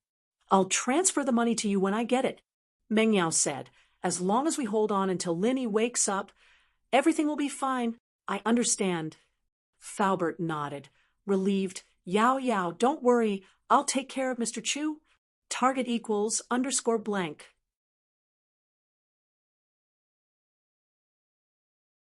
Chapter 1827. Meng Yao and Yushu blushed when they heard Grandma Sun's words. They used to throw their old clothes away, and they often forgot to take out the change inside, but they didn't feel bad about it. Grandma Sun's words seemed to be mocking their old lifestyles. Meng Yao and Yushu knew that Grandma Sun didn't mean it that way, but they couldn't help but think of their old lives. In the past, they thought that they were already very frugal compared to those second-generation rich people, but now they realized that they were still very extravagant. Of course, if they were the ones in the villa Grandma Sun was talking about, they would probably make the same choice. 3,000 was a small amount to them in the past. If a kind person picked it up and gave it back, they would naturally think that the person was a good person and give it to him. But now, that was then, and this was now. Of course, these are all things that we can't ask for. Our main source of income is still these bottles and paper. Grandma Sun didn't notice the unnatural expressions on Meng Yao and Yushu's faces. Oh, we'll continue scavenging. Yushu blushed. Shuamin's house. Holy Hall. There were a few people sitting here. They weren't familiar with each other, but they were all related to Shuamin and Lin Yi, so they gathered together. These people were Shuamin, Fatty Lai, Wu Qintian, Sun Jingyi, Ling Shan, and Yu Qian. Ling Shan and Yu Qian told Guan Shuamin, Fatty Lai, and the others about Lin Yi's predicament, hoping that they could think of a solution. But Yulu was from a hidden house, and none of the people here could go against a hidden house. Man, I wanted to talk to Dean Sheen and ask him to waive Pengzhan's medical fees, but Xiang refused. Shuamin said with a bitter smile. Guan Xiaoxiang had already fought with Guan Shuamin because of the bankruptcy of Miracle Dr. Guan's medical company. Guan Xiaoxiang reminded Guan Shuamin not to be cheated, but in the end, all of Guan Shuamin's money went into Miracle Dr. Guan's medical company, but it still couldn't save the company from bankruptcy. Once the capital chain of a rapidly developing pharmaceutical company was broken, it would be like a building that would collapse in an instant. There would be no room for recovery. That was why Guan Xiaoxiang took it to heart. When he was young, he wanted to use Shuamin's name to start a pharmaceutical company, but he was never allowed to do so. This time, he was naturally unhappy with those related to Lin Yi. Holy Church, Pengzhan's medical fees were, of course, official business. Not a single cent could be deducted. This time, everyone came to Shuamin's house to discuss Pengzhan's medical fees. After all, when Fatty Lai's company was in crisis, these people basically took out their personal savings. Now, they didn't have any money to take out. Man, if I hadn't sold my company earlier, I wouldn't be in such a tight spot right now. Sun Jingyi sighed. House Sun had tacitly approved Sun Jingyi's freedom of love, so Sun Jingyi sold her company and returned to House Sunday. Now Lin Yi was in trouble. An elder son froze Sun Jingyi's account, leaving Sun Jingyi with no money to use. Wu Qintian's old man, Wu Gonggao, was even more snobbish, and Qintian became penniless as well. As for House Song and House Qin, they didn't have any businesses, and their salaries couldn't afford Pengzhan's huge medical fees at all. It's all my fault. If I wasn't in a hurry to expand the factory, I wouldn't have ended up like this. Fatty Lai said. Heartbroken, forget it. This isn't the time to blame someone. Shuamin sighed. If it comes down to it, I'll put down my pride and talk to Dean Sheen. I don't need to deduct the medical fees, but can we postpone it for a while? As long as Lin Yi recovers, everything will be fine. Yeah, when boss recovers, we'll take back what we lost. Fatty Lai nodded. In the blink of an eye, a week had passed. Although they had General Wei Wu's help, the three's daily income was only around 500 to 1,000.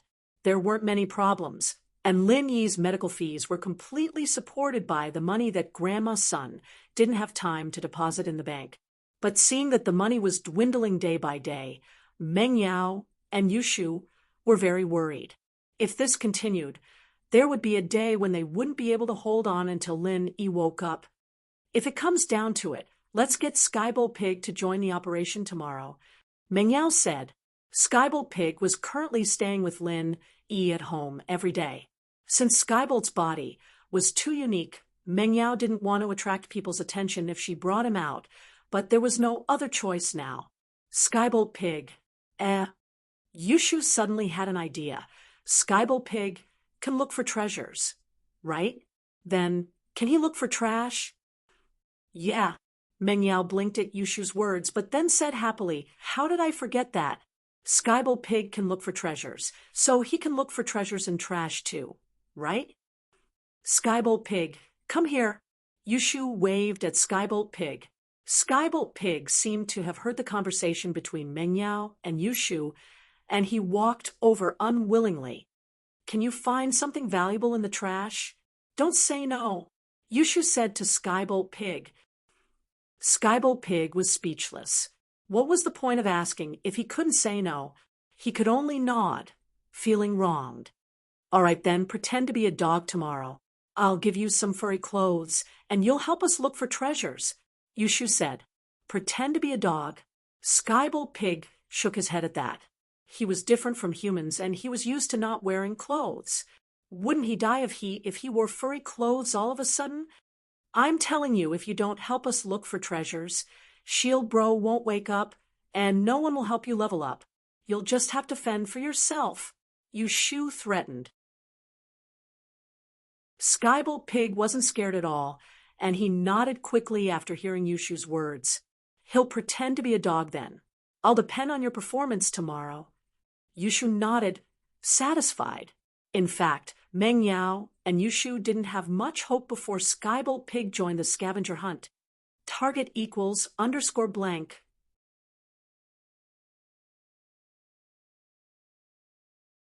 Chapter 1828. This little thing had a keen sense of smell when it came to heavenly treasures, but it was hard to say when it came to trash. Holy Church, however, if the Skybolt Pig really found a treasure of heaven and earth, wouldn't he be able to sell it for a lot of money? It was better than nothing. It was always good to try his luck. The next day, Meng Yao, Yushu, and Grandma Sun brought General Wei Wu and Skybolt Pig with them. Grandma Sun already knew the best route every day, so she followed the same route almost every day. But today, after walking for a while, the Skybolt Pig pointed in a direction with its paw and squeaked. Oh! Meng Yao hesitated, but decided to listen to the pig. Grandma Sun, let's go in that direction. All right. Grandma Sun didn't understand why Meng Yao would trust this piglet, but it was obviously different from normal pigs. So Grandma Sun decided to trust it for once. Following Skybolt Pig, the three of them and General Wei Wu chased him all the way to a trash can in a residential area. Skybolt Pig pointed at the trash can with his claws and squeaked again. What's your name? If there's anything good, go pick it out. Yushu barked at Skybolt Pig. Holy Church, GG. The Skybolt Pig looked at the dirty trash can and felt wronged. It was an ancient spiritual beast and had never been treated like this before. But when he thought of saving Lin Yi, he could only walk towards the trash can unwillingly. Let this old woman do it for you. Grandma Sun didn't mind. Rummaging through trash was a common thing for her. There was no psychological barrier at all. With that, Grandma Sun began to rummage through the trash can. Soon, she found a few drink bottles and a few waste paper boxes from the trash can. However, these gains could only be regarded as ordinary. Such gains could be found in any trash can in any community. It was obviously not worth it to run so far for it. However, the trash can was almost empty. All the obvious things had been found by Grandma Sunday. There was probably nothing more valuable. Let's just look for it step by step in the future. Grandma Sun put the cardboard boxes and bottles on the trolley and was about to leave, but the Skybolt Pig pointed at the trash can and continued to squeak. Yushu was a little pissed off at Skybolt Pig and was just about to yell at it when she heard the pig barking. Skybolt Pig, are you saying that there's more good stuff in here? Yushu asked after a pause. Skybolt Pig, are you saying that there's something good in here? GG. The Skybolt Pig nodded affirmatively. Takitara Grandma Sun was surprised to see a piglet that could understand human language. However, since it said that there were more, Grandma Sun believed it this time. She carefully rummaged through the trash can again. This time, she was more careful than the last time. Her eyes were no longer focused on the drink bottles and paper shells. Finally, at the bottom of the bin, Grandma Sun found an iPhone. Although the screen of the iPhone was obviously damaged, Grandma Sun tested it and found that the phone could still be turned on.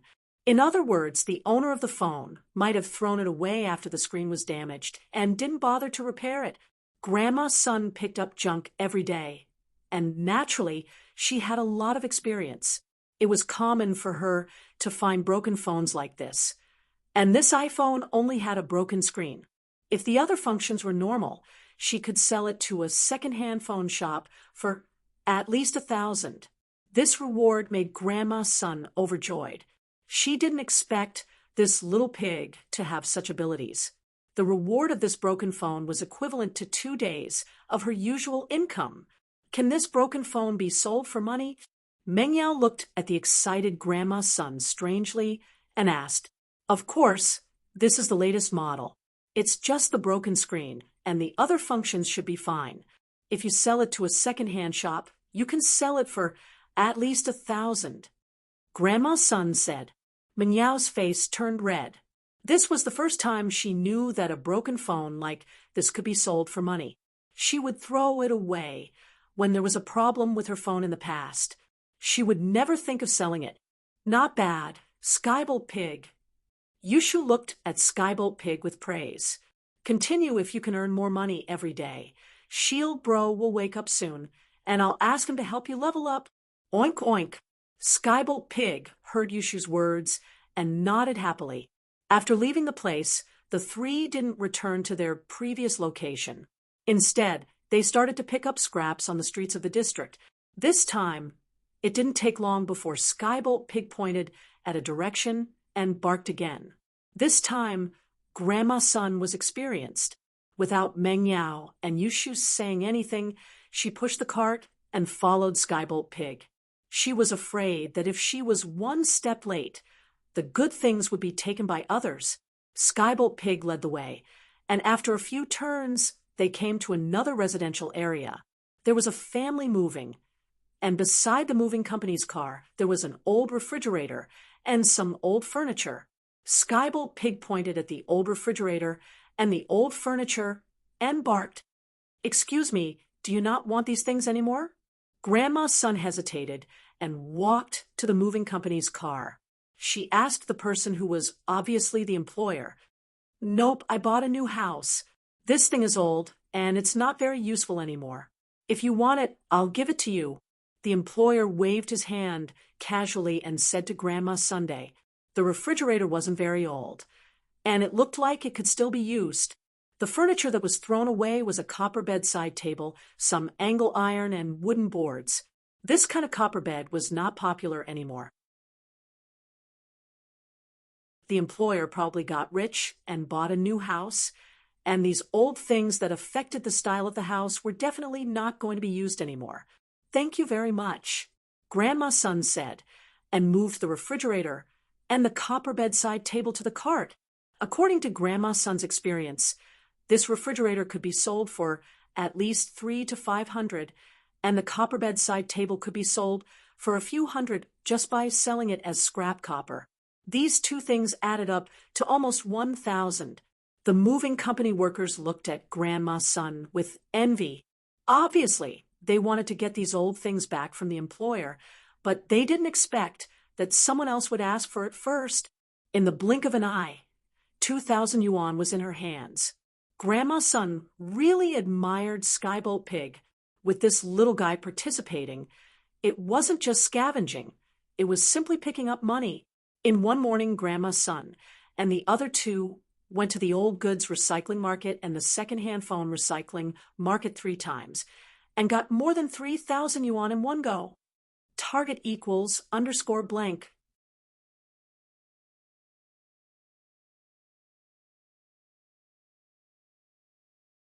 Chapter 1829. Please remember the domain name, or at Lin Yi's enemies were looking for Lin Yi. Even if Faubert was out in the open, no one would go after him.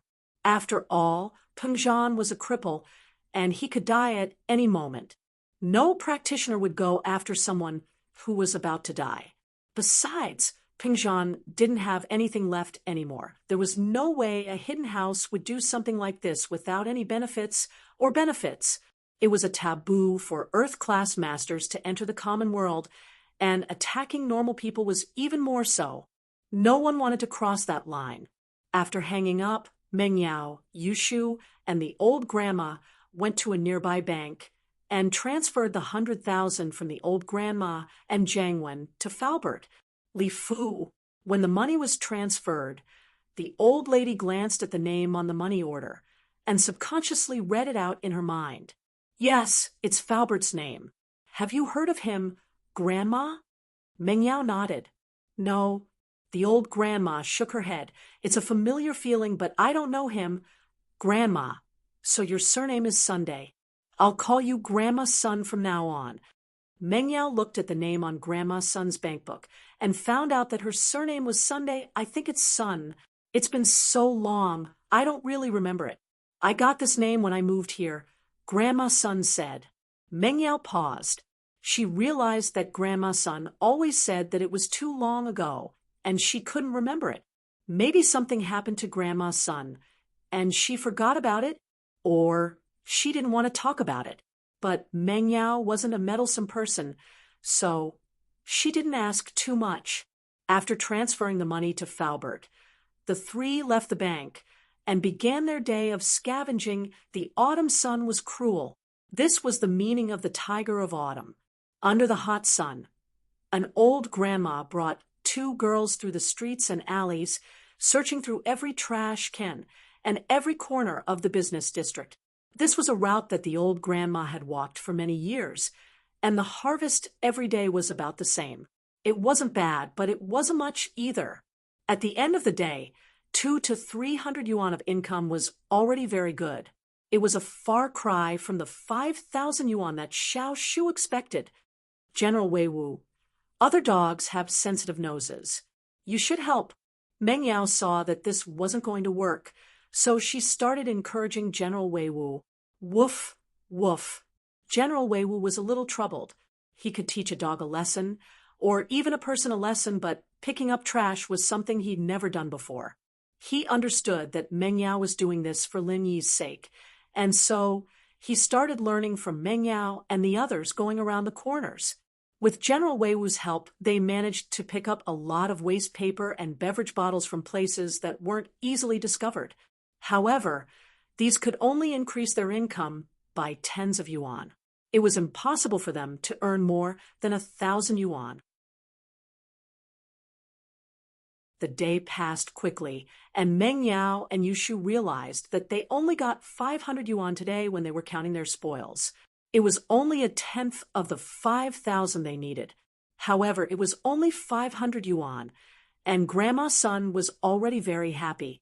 According to her, on normal days, it was only a few dozen yuan. On holidays, it was no more than 300 yuan. Now that she had 500 yuan, it was already considered a lot. Meng Yao and Yushu were silent. They knew that picking up trash wasn't a profitable business. Otherwise, everyone would have gone there already. After brewing Lin Yi's medicine, Lin Yi drank it, and Meng Yao and Shu sat opposite each other, troubled. Their future was bleak and bleak. This was the true portrayal of their current mood. 500 yuan wasn't even enough to buy medicine for Lin Yi, let alone Pingzhan's medical fees. Shu, why don't we go to Yun Yun's house tomorrow and borrow some money? Meng Yao really didn't have a choice, but she knew that Mrs. Tang had a lot of money.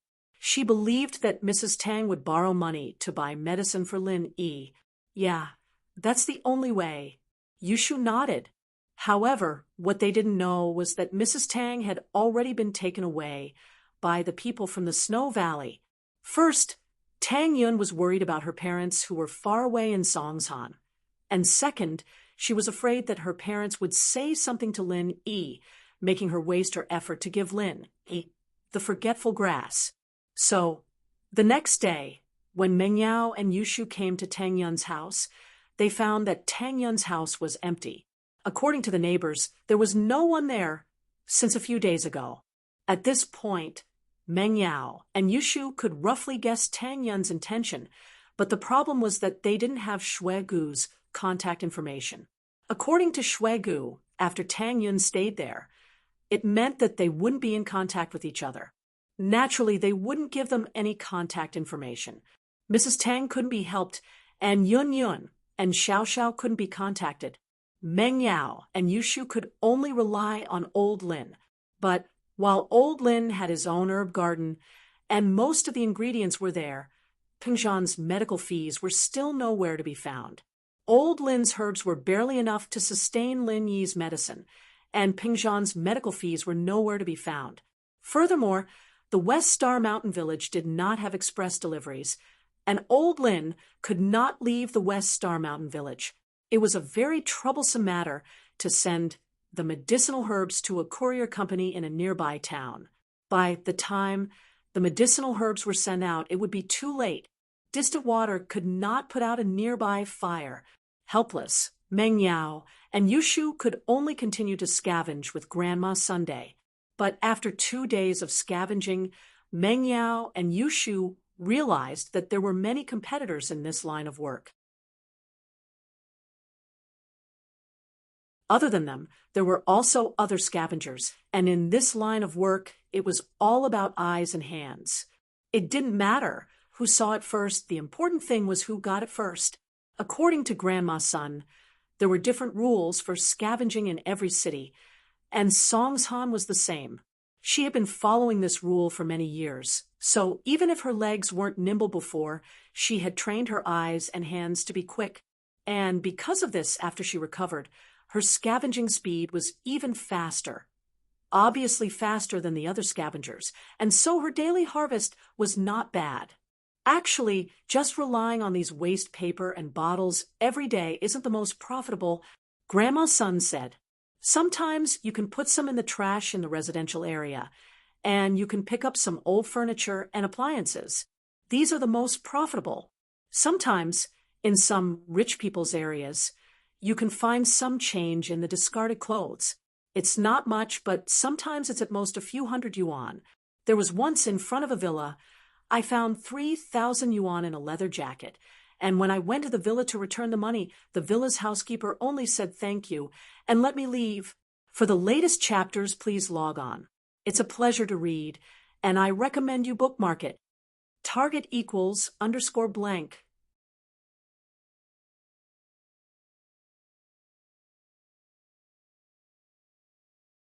Chapter 1830.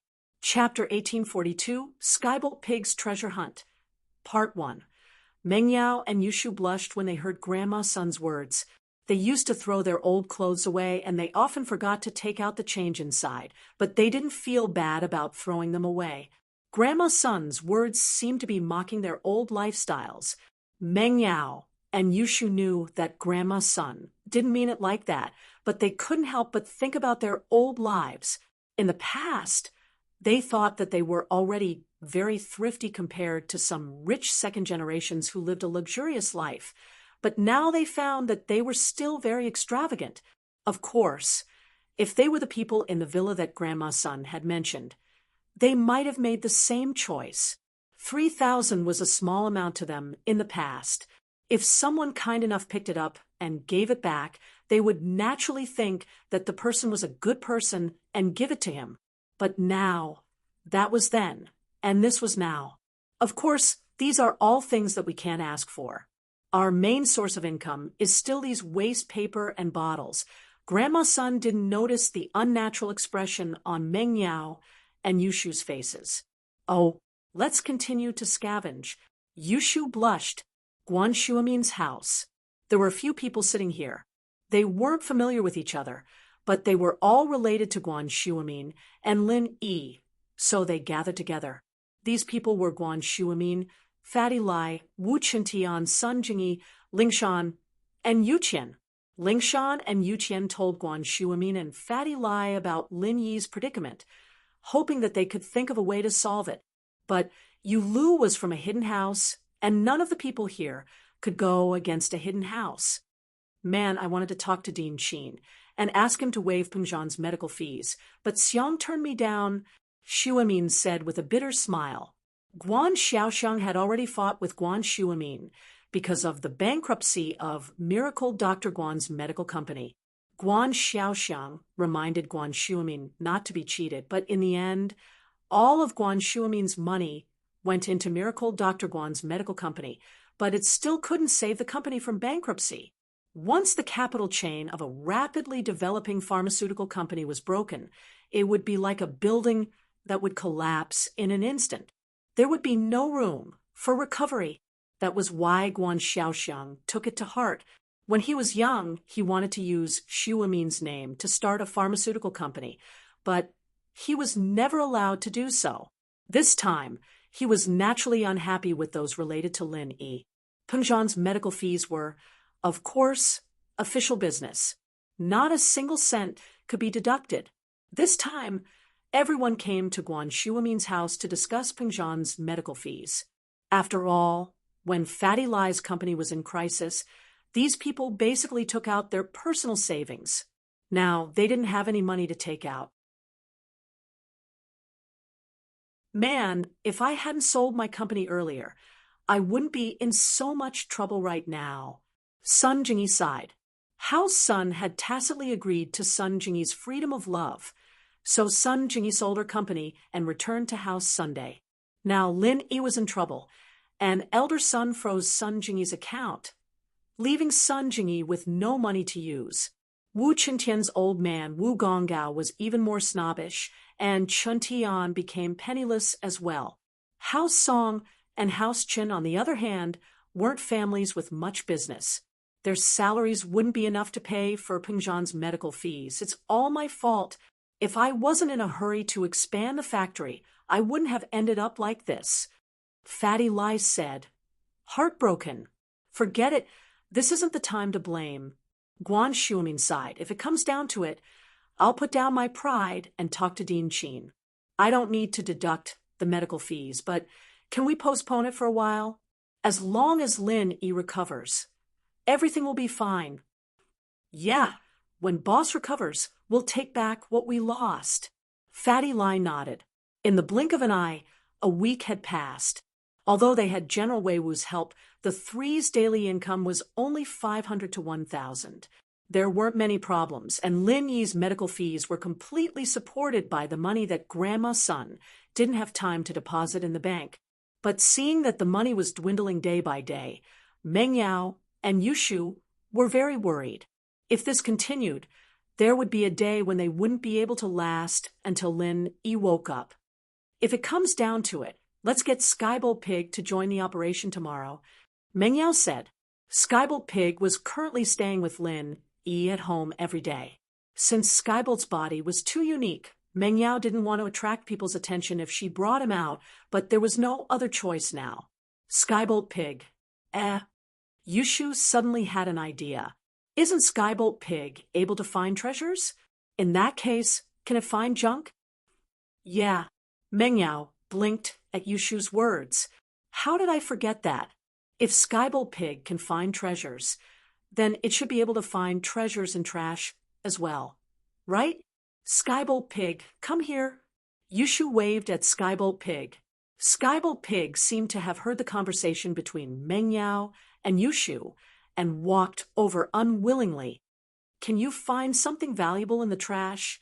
Don't say no, Yushu said to Skybolt Pig. Skybolt Pig was speechless. What was the point of asking if he couldn't say no?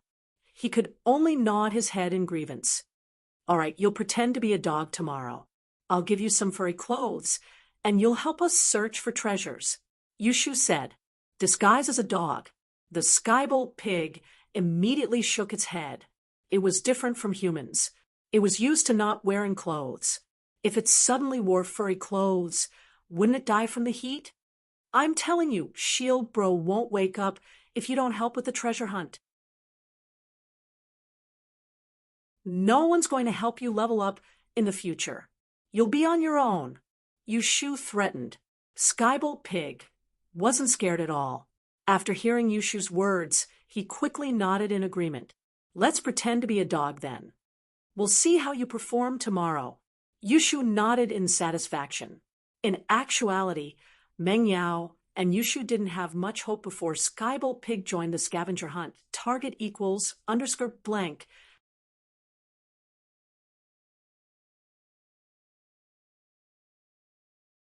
Chapter 1831.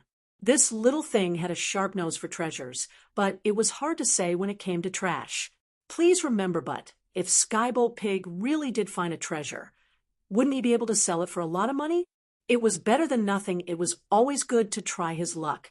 The next day, Meng Yao, Yushu, and Grandma Sun brought General Wei Wu and Skybolt Pig with them. Grandma Sun already knew the best route every day, so she followed the same route almost every day. But today, after walking for a short while, the Skybolt Pig pointed in a direction with its paw and squeaked. Oh. Meng Yao hesitated, but decided to listen to Skybolt Pig. Grandma Sun, let's go in that direction. Okay. Grandma Sun was puzzled as well. Why would Meng Yao trust this pig? But this pig was obviously different from normal pigs. So Grandma Sun decided to trust it for once with Skybolt Pig. The three of them and General Wei Wu chased it to a trash can. Skybolt Pig pointed at the trash can with his paw and squeaked again. What are you squeaking for? If there's anything good, go take it out. Yushu yelled at Skybolt Pig. Squeak, squeak. Skybolt Pig looked at the dirty trash can, feeling wronged. He was an ancient spiritual beast. He had never been treated like this before. But he had to save Lin E, so he walked towards the trash can unwillingly. Let me do it for you. Grandma Sun didn't mind. Digging through trash was a common thing for her. She didn't have any psychological barriers at all. With that, Grandma Sun began to rummage through the trash can. Soon, she found a few drink bottles and a few waste paper boxes from the trash can. However, these gains could only be regarded as ordinary. You could find something like this in any trash can, and it wasn't worth it to go this far. But the trash can was almost bottom. Grandma Sun had already found all the obvious stuff. There probably wasn't anything valuable left. Haha, let's just look for it step by step in the future. Grandma Sun put the cardboard boxes and bottles on the trolley and was about to leave, but the Skybolt Pig pointed at the trash can and continued to squeak. At first, Yushu was a little annoyed at Skybolt Pig for finding so little stuff in the trash. Just as he was about to reprimand it, he heard that it was still barking. He was taken aback and asked, Skybolt Pig, are you saying that there's something good in there? GG. The Skybolt Pig nodded affirmatively. Grandma Sun was surprised to see a pig that could understand human language. However, since it said there were more, Grandma Sun believed it this time. Once again, she carefully rummaged through the trash can. This time, she was more careful than the last time. Her eyes were no longer focused on the beverage bottles and paper shells. Finally, at the bottom of the bin, Grandma Sun found an iPhone. However, on the screen of the iPhone, it was obviously damaged, but Grandma Sun tested it and found that the phone could still be turned on. In other words, the owner of the phone might have been injured after the phone screen was damaged. He just threw it away and didn't bother to repair it. Grandma Sun picked up junk every day, so naturally she had a lot of experience. It was common for her to pick up broken phones like this. This iPhone only had a broken screen. If the other functions were normal, she could sell it to a second-hand phone shop for at least $1,000. This reward made Grandma Sun overjoyed. She didn't expect this little pig to have such abilities. The reward of this broken phone was equivalent to 2 days of her usual income. This broken phone, can you sell it for money? Meng Yao looked at the excited Grandma Sun strangely. Of course, this iPhone is the latest model. It's just a broken screen. The other functions should be fine. If you sell it to a second-hand shop, you can sell it for at least $1,000. Grandma Sun said. Meng Yao's face reddened. This was the first time she knew that a broken phone like this could be sold for money. She would throw it away when there was a problem with her phone in the past. She would never think of selling it. Not bad, Skybolt Pig. Yushu looked at Skybolt Pig with praise. Keep it up. If you can earn more money every day, Shield Bro will wake up sooner. I'll ask him to help you level up. Oink, oink. Skybolt Pig heard Yushu's words and nodded happily. After leaving the place, the three didn't return to their previous location. Instead, they started to pick up scraps on the streets. This time, it didn't take long before Skybolt Pig pointed at a direction and barked again. This time, Grandma Sun was experienced. She didn't need Meng Yao and Yushu to say anything. She pushed the cart and followed Skybolt Pig. She was afraid that if she was late, someone else would get the good stuff first. The Skybolt Pig led the way, and after a few twists and turns, they arrived at another residential area. A family was moving, and beside the moving company's car, there was an old-fashioned refrigerator and some old furniture. Skybolt Pig pointed at the old fridge and the old furniture and barked. Excuse me, do you not want this thing anymore? Grandma Sun hesitated for a while and walked to the moving car. She asked the person who was obviously the employer, I don't want it anymore. I bought a new house. This thing is old and not very useful anymore. If you want it, I'll give it to you. The employer waved his hand casually and said to Grandma Sunday, "The fridge wasn't very old. It looked like it could still be used." The furniture that was thrown away was a copper bedside table, some angle iron, and wooden boards. This kind of copper bed was not popular anymore. The employer must have gotten rich and bought a new house. These old things that affected the style of the house were definitely not going to be used anymore. "Thank you very much," Grandma Sun said, and moved the fridge and the copper bedside table to the cart. According to Grandma Sun's experience, the fridge could be sold for at least $300 to $500, and the copper bedside table could be sold for a few hundred just by selling it as scrap copper. Adding these two things together, it was almost 1,000. The moving company worker looked at Grandma Sun with envy. Obviously, they wanted to get these old things back from the employer, but they didn't expect someone else to ask for it first. In the blink of an eye, 2,000 was in her hands. Grandma Sun really admired Skybolt Pig with this little guy's participation. How was this scavenging? It was simply picking up money. In one morning, Grandma Sun and the other two went to the old goods recycling market and the second-hand phone recycling market 3 times. They got more than 3,000 in one go.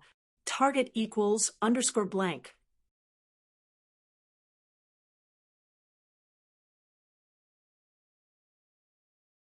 Chapter 1832. Recovering his senses in the afternoon, Skybolt Pig showed off his prowess. Not only did he find a lot of discarded cell phones and household appliances, he even found a couple of old bags from the Villa District. They were all from international brands, and he brought them to a second-hand shop and sold them for more than 10,000 kwai. His income for the day was close to 20,000 kwai. Grandma Sun was shocked, and she couldn't help but admire Skybolt Pig. Meng Yao and Yushu let out a breath of relief when they saw that Skybolt Pig was really able to find these valuable items. From now on, as long as they followed Skybolt Pig to pick up these things, they wouldn't have to pick up mineral water bottles, beverage bottles, and cardboard boxes anymore. With Skybolt Pig around, they would always be able to reach the places where the valuable items were thrown away, although sometimes other scavengers would get there before them, and they wouldn't be able to find anything. But overall, Skybolt Pig was still very fast. With the help of the ice spirit fruit and medicine, Lin Yi slowly regained consciousness, and he woke up from his coma. However, he only woke up in the jade space, and he still couldn't feel his body. Lin Yi opened his eyes in the jade space, and he felt extremely hot all over his body.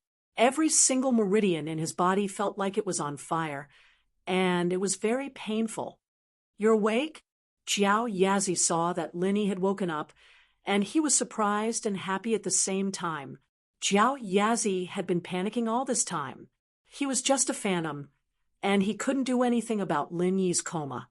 He couldn't contact the outside world either, and he could only watch Lin Yi pass out every day.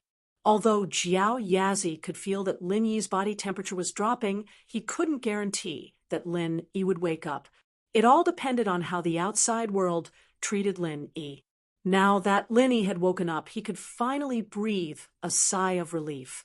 "Jiao Lao, what happened to me?" Lin Yi asked in a daze. He remembered that he was cultivating before, and then he didn't know anything. Previously, something went wrong in your cultivation, and you went berserk. Don't you remember? Jiao Yazi said. "Oh, qi deviation. Yes." Lin Yi nodded as he recalled the pain he had suffered during his cultivation. However, he did not know why he had suffered qi deviation. But why did this happen? "I'm not sure either. You'll have to find the reason yourself after you wake up," Jiao Yazi said. He could only communicate with the outside world through Lin Yi. Since Lin Yi was unconscious, Jiao Yazi naturally could not hear the conversation between Mo Kongwen and old Lin. "Wake up. How can I wake up?" Lin Yi tried, but unfortunately, he could not return to the real world from the space in the jade pendant. He could not even communicate with the outside world. The people around you must have taken some measures to temporarily suppress the fire poison in your body. However, just relying on them alone is not enough. Jiao Yazi said, the medicine from the outside world can only help you suppress and slowly refine the fire poison. However, once the fire poison is absorbed by your body, it will affect your body. It will do more harm than good. Therefore, it's best for you to force the fire poison out of your body yourself. This way, you can maintain the purity of the vital qi in your body, and it will be easier for you to cultivate the second stage of the art of dragon mastery. Force it out of my body? Lin Yi was slightly stunned. He then asked, what do I have to do to force the fire poison out of my body?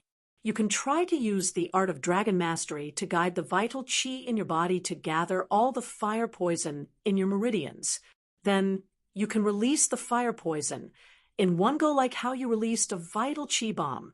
Jiao Yazi said, gather it together? Can I find some and force some out? Lin Yi asked, that's fine. But can you wake up now? I mean your body in the outside world. Jiao Yazi asked, I can't. Lin Yi shook his head. That's it. Jiao Yazi said, you can't even wake up. How can you release your vital qi? Are you trying to release it into the space in the jade pendant? If you release it here, when you absorb the energy in the space in the jade pendant, you will be in danger of being sucked back at any time. I see. Lin Yi immediately understood what Jiao Yazi meant. In other words, I can only wake up when I gather all the fire poison in my meridians, right? That's it. Jiao Yazi nodded. Man, I still have to force the fire poison out of my body. If I was like Zhang Naipeo, I wouldn't have to go through so much trouble. Lin Yi smiled bitterly. At this moment, he was envious of Zhang Naipeo. As far as I know, yes. Jiao Yazi's answer surprised Lin Yi. Yes? Lin Yi was shocked. But I can't do it now. But in my memory, you should be able to do it. Maybe you can do it in the future, but I might have remembered wrongly and mixed up the mantra in the Chrysanthemum Treasure Book. Jiao Yazi shook his head. My memory isn't unlocked. I only have a vague impression. All right. Lin Yi heard Jiao Yazi's words and felt disappointed. Even if he could, now wasn't the time, and there was a chance that Elder Jiao might have remembered wrongly, messing up Naipeo's memories of the Chrysanthemum arts. Right now, he needed to use the art of dragon mastery to guide the fire poison in his meridians, compressing it together and forcing it out of his body. Calming himself down, Lin Yi focused all his energy and channeled the first stage of the art of dragon mastery. He started searching for the fire poison in his meridians. Lin Yi had the experience of repairing his own meridians multiple times before, so he was very familiar with the meridians in his body. He channeled the art of dragon mastery with ease, letting the pure energy flow through his meridians, searching for the fire poison in them. Of course, at the start, Lin Yi didn't focus on the parts of his body that were affected by the fire poison. Instead, he focused on his hands and feet, where there were fewer meridians. With fewer meridians, the fire poison would be less. Even if something went wrong, it wouldn't cause too much damage. Lin Yi carefully channeled the qi through his right arm and finally found the fire poison in his meridians.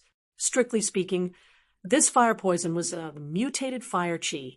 It was mutated from Lin Yi's universal qi, but Lin Yi's art of dragon mastery was like a one-way converter. He could convert his universal qi into other kinds of qi, but he couldn't convert other kinds of qi into his own universal qi. Target equals _blank.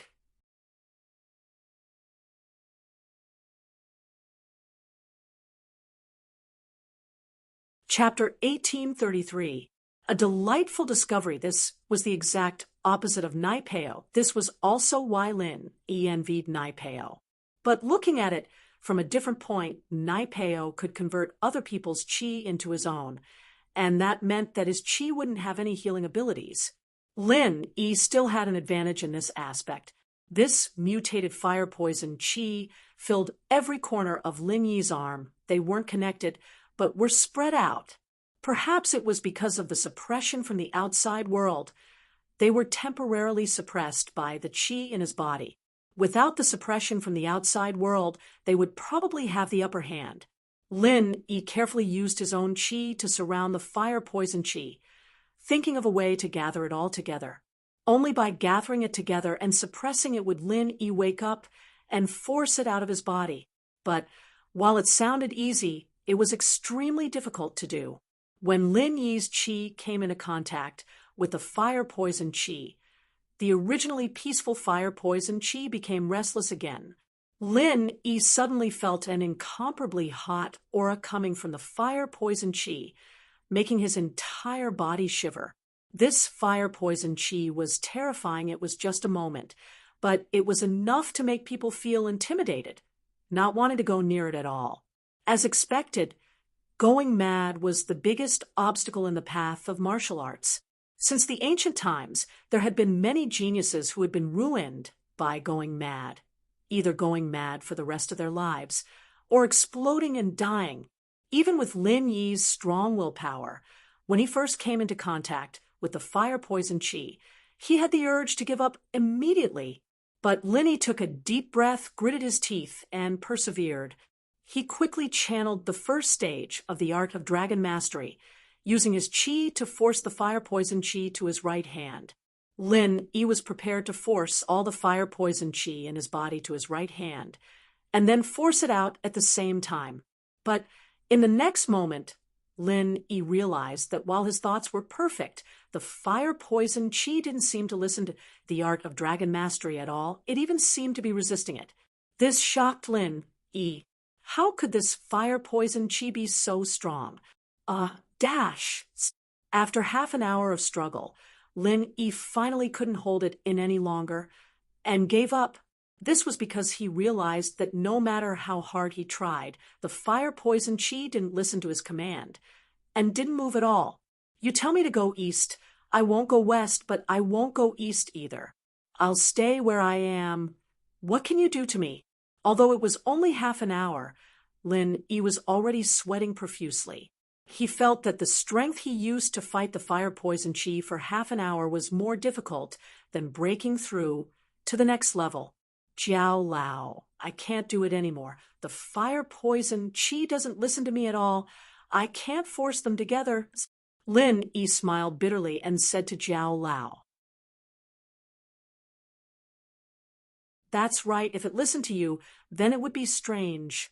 Jiao Yazi listened to Lin Yi's words, but nodded as if it was a matter of course. "Ha!"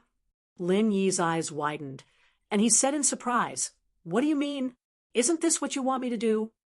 "I did ask you to do this, but when did I say that you should use the first stage of the art of dragon mastery to drive away the fire poison qi?" Jiao Yazi asked.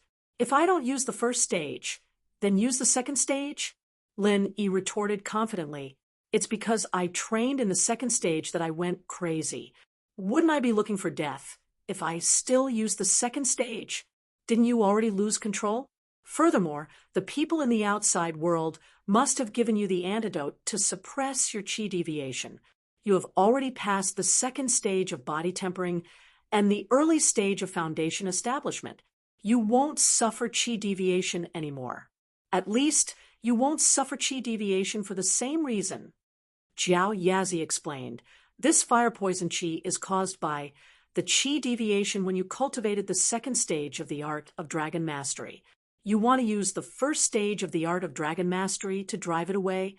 It's impossible even if you think about it." Lin Yi wiped the sweat off his forehead, a little embarrassed. Indeed, he didn't think of this before. The fire poison was caused by the second stage of the art of dragon mastery. Why would it be afraid of the first stage of the art of dragon mastery? No wonder it wasn't afraid, and even had a faint intention to resist. He used the wrong method. "Then why didn't you remind me before, or stop me from doing useless things?" Lin Yi said sadly, "Wasting half an hour of effort. When you were cultivating, I didn't dare to disturb you. I was afraid that if I reminded you, you would lose control again, and the loss would outweigh the gain, Jiao Yazi said seriously. Lin Yi was speechless. In the past, when he was cultivating normally, Jiao Yazi often talked to him, but now he was afraid. However, Lin Yi also understood that he had lost control, and it had traumatized Jiao Yazi, so he was afraid that something would go wrong in other aspects. After resting for a while, Lin Yi started cultivating the art of dragon mastery again, but this time he was cultivating the second stage of the art of dragon mastery. Because he wasn't very familiar with it, Lin Yi was carefully exploring and cultivating. Before he was familiar with the art of dragon mastery, Lin Yi tried his best not to touch the fire poison chi. As for the fire poison chi, Lin Yi didn't touch them, so they naturally didn't care what Lin Yi was doing. About a day later, Lin Yi had completely mastered the second stage of the art of dragon mastery. It couldn't be said to be a small achievement, but at least he could use it freely, and Lin Yi didn't plan to make any progress in cultivation before the fire poison was expelled. Slowly, Lin Yi began to try to use the second stage of the art of dragon mastery to guide the qi in his body to wrap around the fire poison qi. And at this moment, something happened that shocked Lin Yi. The fire poison that had been so arrogant, after encountering the pure energy of the second stage of the art of dragon mastery, became fearful and fearful. It was no longer as arrogant as before. Feeling this scene, Lin Yi was immediately overjoyed, but also a little embarrassed. If he had done this earlier, the previous half an hour of effort would not have been wasted. The fire poison chi, under the guidance of the second stage of the art of dragon mastery, was wrapped by Lin Yi's chi. Although it was a little reluctant, it still moved slowly. This change made Lin Yi even more happy. Although the fire poison moved very slowly, it was a good thing that it could move. It seemed that although the fire poison was a mutation of the second stage of the art of dragon mastery, it was still unable to resist the real second stage of the chi. Target equals _blank.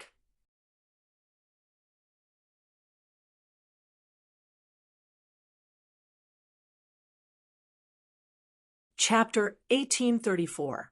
Once again, finally, the small ball of fire poison chi was sent to the end of Lin Yi's right palm, and Lin Yi started moving the second ball of fire poison chi. With the experience from before, he was much more familiar with the process. Soon, the second ball of fire poison chi was sent to the end of Lin Yi's right palm as well, merging with the first ball of fire poison chi, forming an even bigger ball of fire poison chi. As long as he had the perseverance, he'd be able to gather all the fire poison chi in his body. Yu Lu returned to the hidden house. Yu Shaochen didn't blame him, but it was still a pity that he'd lost such a great opportunity. After that, Shaochen went to see the old ancestor of House Yu once more, telling him everything that had happened. It's regretful, but you did the right thing. Old ancestor Yu nodded and said seriously, if Yu Lu was really hurt, then our House Yu wouldn't be able to get away with this either. Yes, Shaochen nodded, but giving up on the search for Lin Yi just like that, isn't that a bit of a waste? Of course, it's a waste to give up, but with just our hidden House Yu's strength, finding someone who has the heart to hide in Songshan is extremely difficult. Old ancestor Yu said, especially with Ling Shan and Chen Yuqian in the middle. It'll be even more troublesome. But Lin Yi's enemies aren't just our house. There's the hidden house Xiao. And the hidden house Yu will pull them in to look for Lin Yi. That'll be much easier. Then the chi gathering pill. Shaochen was worried that the pill would fall into someone else's hands. Naturally, we won't tell them about the pill. And when we make our move, we can make an agreement that all three houses will send practitioners to cause trouble for Lin Yi. That way, all three of us will have less responsibility, and I'm sure they'll be more than happy to work with us. Old ancestor Yu said, all right, we'll do as you say, Father. Shaochen nodded. Don't look at how the Yu family failed to contact the Great Elder. Which one of these hidden families wasn't a smart person, even though the threat of the first elder and that person should be gone, these people were still waiting to see what would happen. Lu went out for a stroll and didn't attract any trouble, so they couldn't wait to go out and take a look themselves. Coincidentally, there was a message from House Yu asking them to search for Lin Yi together. Naturally, they agreed. Thus, the hidden house of Yu and the hidden house of Zhao all came to Songshan City and began to inquire about Lin Yi's whereabouts in the Sea of People. Of course, all of this was done in secret. After all, Ling Shan was the captain of the criminal investigation team, and if they did it openly, Ling Shan would definitely know about it. If Ling Shan was in contact with Lin Yi, then she'd notify Lin Yi and the others immediately, making them even more vigilant. Finding Lin Yi's traces would be even harder. It was a difficult period of time. Meng Yao and Yushu worked hard every day, but they were happy. Although they were tired to the point that their bodies ached, they were happy. Whenever they found an old phone or an old appliance, they'd be filled with energy and they'd move on to the next target. The Skybolt pig's cry became their motivation. However, even though it was hard work, not only did they save enough money for Lin Yi's medical expenses, but they also had money for Pingzhan's medical expenses. Meng Yao would send Faubert 10 to 20,000 yuan every 2 to 3 days. Even Li Fu was speechless at how fast they were earning money. If he didn't know what kind of people Meng Yao and Yushu were, he would have thought that they'd gone into some shady business. After all, these two girls had to pay for Lin Yi's medical bills and still save 5,000 to 10,000 kuai a day. What did they have to do to earn that much? It would be fine if they were white-collar workers in big companies, but they didn't have any social experience, and they didn't have a university degree. Which company could they go to get such a salary? But since Meng Yao and Yushu didn't say anything, Faubert didn't ask. He knew that Yushu and Yao weren't frivolous people. Today's income is almost 20,000 yuan. Meng Yao couldn't stop smiling. In the past, she wouldn't even feel anything when she earned 20,000 yuan. After all, Pingzhan Industries made a lot of money every day. 20,000 yuan wasn't much, but now she was jumping with joy because of this 20,000 yuan. This was the life-saving money for Lin Yi and her father. Yeah, I'm so happy. Skybolt Pig, you're amazing. I'll ask Shield Bro to be the first to level up, and let you level up before General Wei Wu. Yushu wouldn't be stingy with her promise, since it didn't cost her any money. But just this alone was enough to make Skybolt Pig happy. General Wei Wu, on the other hand, was a little depressed. He was the big brother, and Meng Yao was the second brother, but the big brother leveled up slower than the second brother. Oink oink. Skybolt Pig looked at General Wei Wu proudly. As if he was showing off, he shook his little body in front of General Wei Wu. Next, Lin Yi gathered the fire poison in his heart and head into his right palm. He realized that his long-lost connection with the outside world was restored. Although he couldn't wake up yet, he could clearly feel what was happening outside his body. Lin Yi wasn't surprised. Lin Yi used his heart and head to connect with the outside world. Now that the fire poison in these two parts was gone, his connection with the outside world was restored. He was in an unfamiliar room. The decorations in the room were old and broken. One could even say that there were no decorations at all. He was lying on an old iron folding bed. Beside his bed was an old table with some clothes and female products. Lin Yi could tell that these belonged to Meng Yao and Yushu. Beside the foldable bed was a mattress. The so-called mattress was a mattress and quilt placed on the ground, allowing people to sleep on the ground. This must be where Meng Yao and Yushu slept. Lin Yi didn't understand why he was sleeping in such an old place. Although the place was clean and spotless, it was still too old. It couldn't even compare to West Star Village. Lin Yi couldn't find a place like this in his memory. Not long after, just when Lin Yi was confused, footsteps came from outside the room. Meng Yao and Yushu's happy voices were heard. Target equals _blank.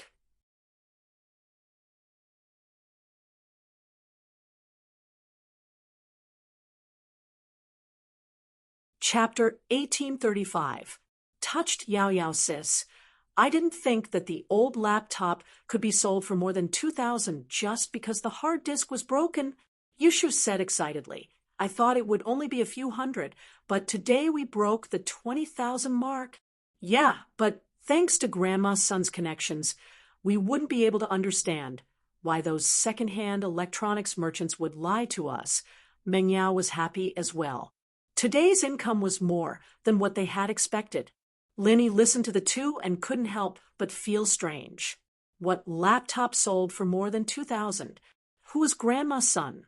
Meng Yao and Yushu entered the room, and the first thing they did was to check on Lin Yi's condition. After making sure that Lin Yi was fine, they nodded in relief. Shu, I'll go brew the medicine. You take a shower first, Meng Yao said. Okay. Every day they go out to pick up scraps. Both of them are dirty.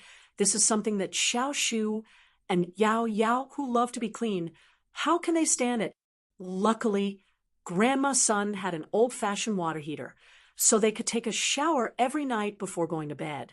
Of course, they would still be dirty after putting on the dirty clothes the next day, but at least they could sleep comfortably at night. Because of the smell of medicine, Yushu would take a shower first, and Meng Yao would take a shower after brewing the medicine. This way, the two of them could share the hot water. Otherwise, the water heater wouldn't be able to supply enough hot water for both of them at once. Lin Yi saw how dirty they were and felt that it was strange. What were they doing?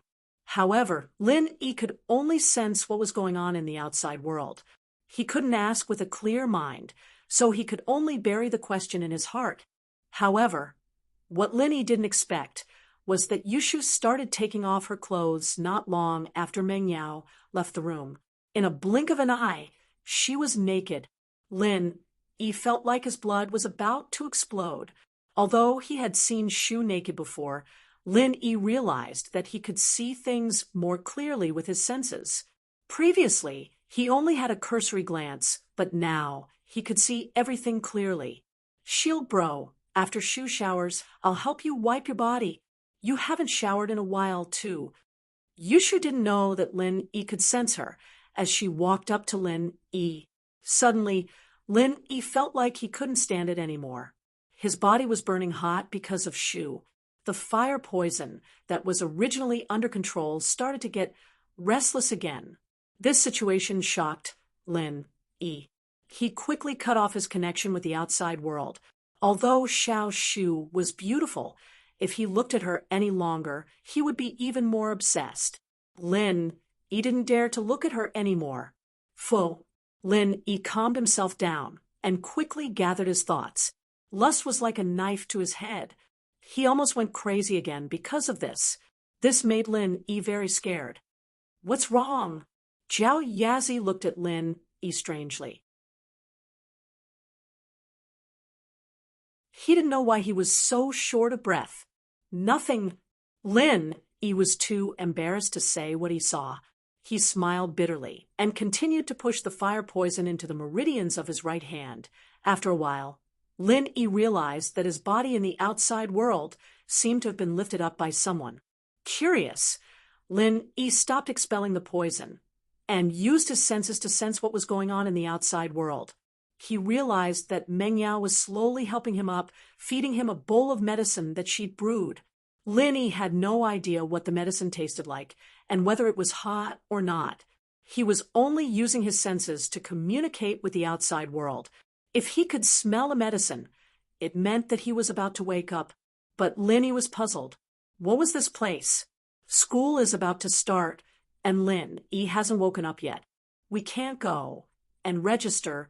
Meng Yao smiled bitterly. I hope Lin Yi will wake up soon. Yeah. Otherwise we'll have to rely on scavenging for a living.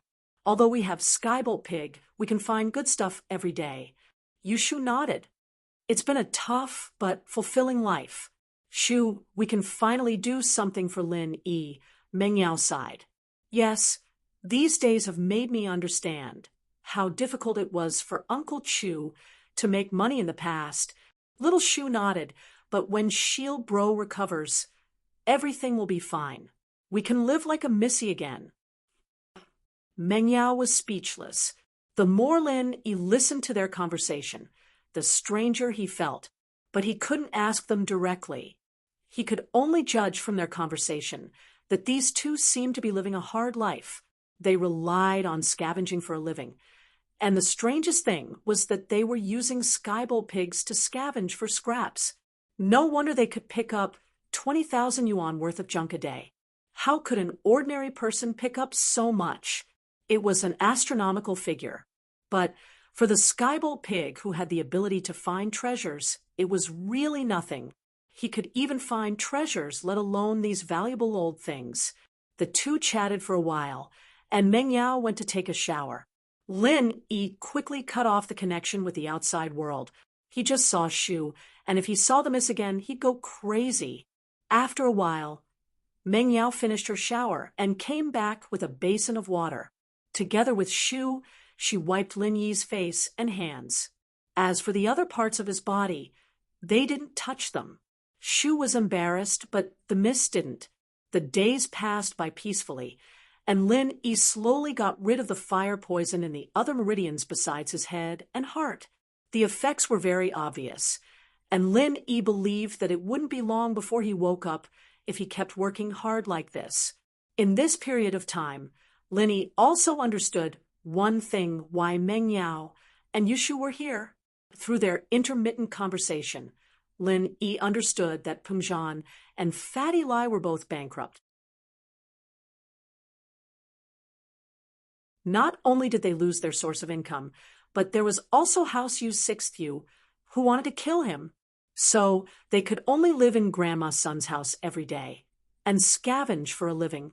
Luckily, no one would pay attention to these girls who scavenged for scraps, and Yu Lu and the others wouldn't even think that the former miss would do such a thing. Meng Yao and Yushu's attentive care touched Lin Yi immensely. He didn't think that the missus would be willing to put in so much effort. Target equals _blank that you're tuning into the Mystic Fist YouTube channel. Don't forget to subscribe and join us on this journey to catch the most captivating stories.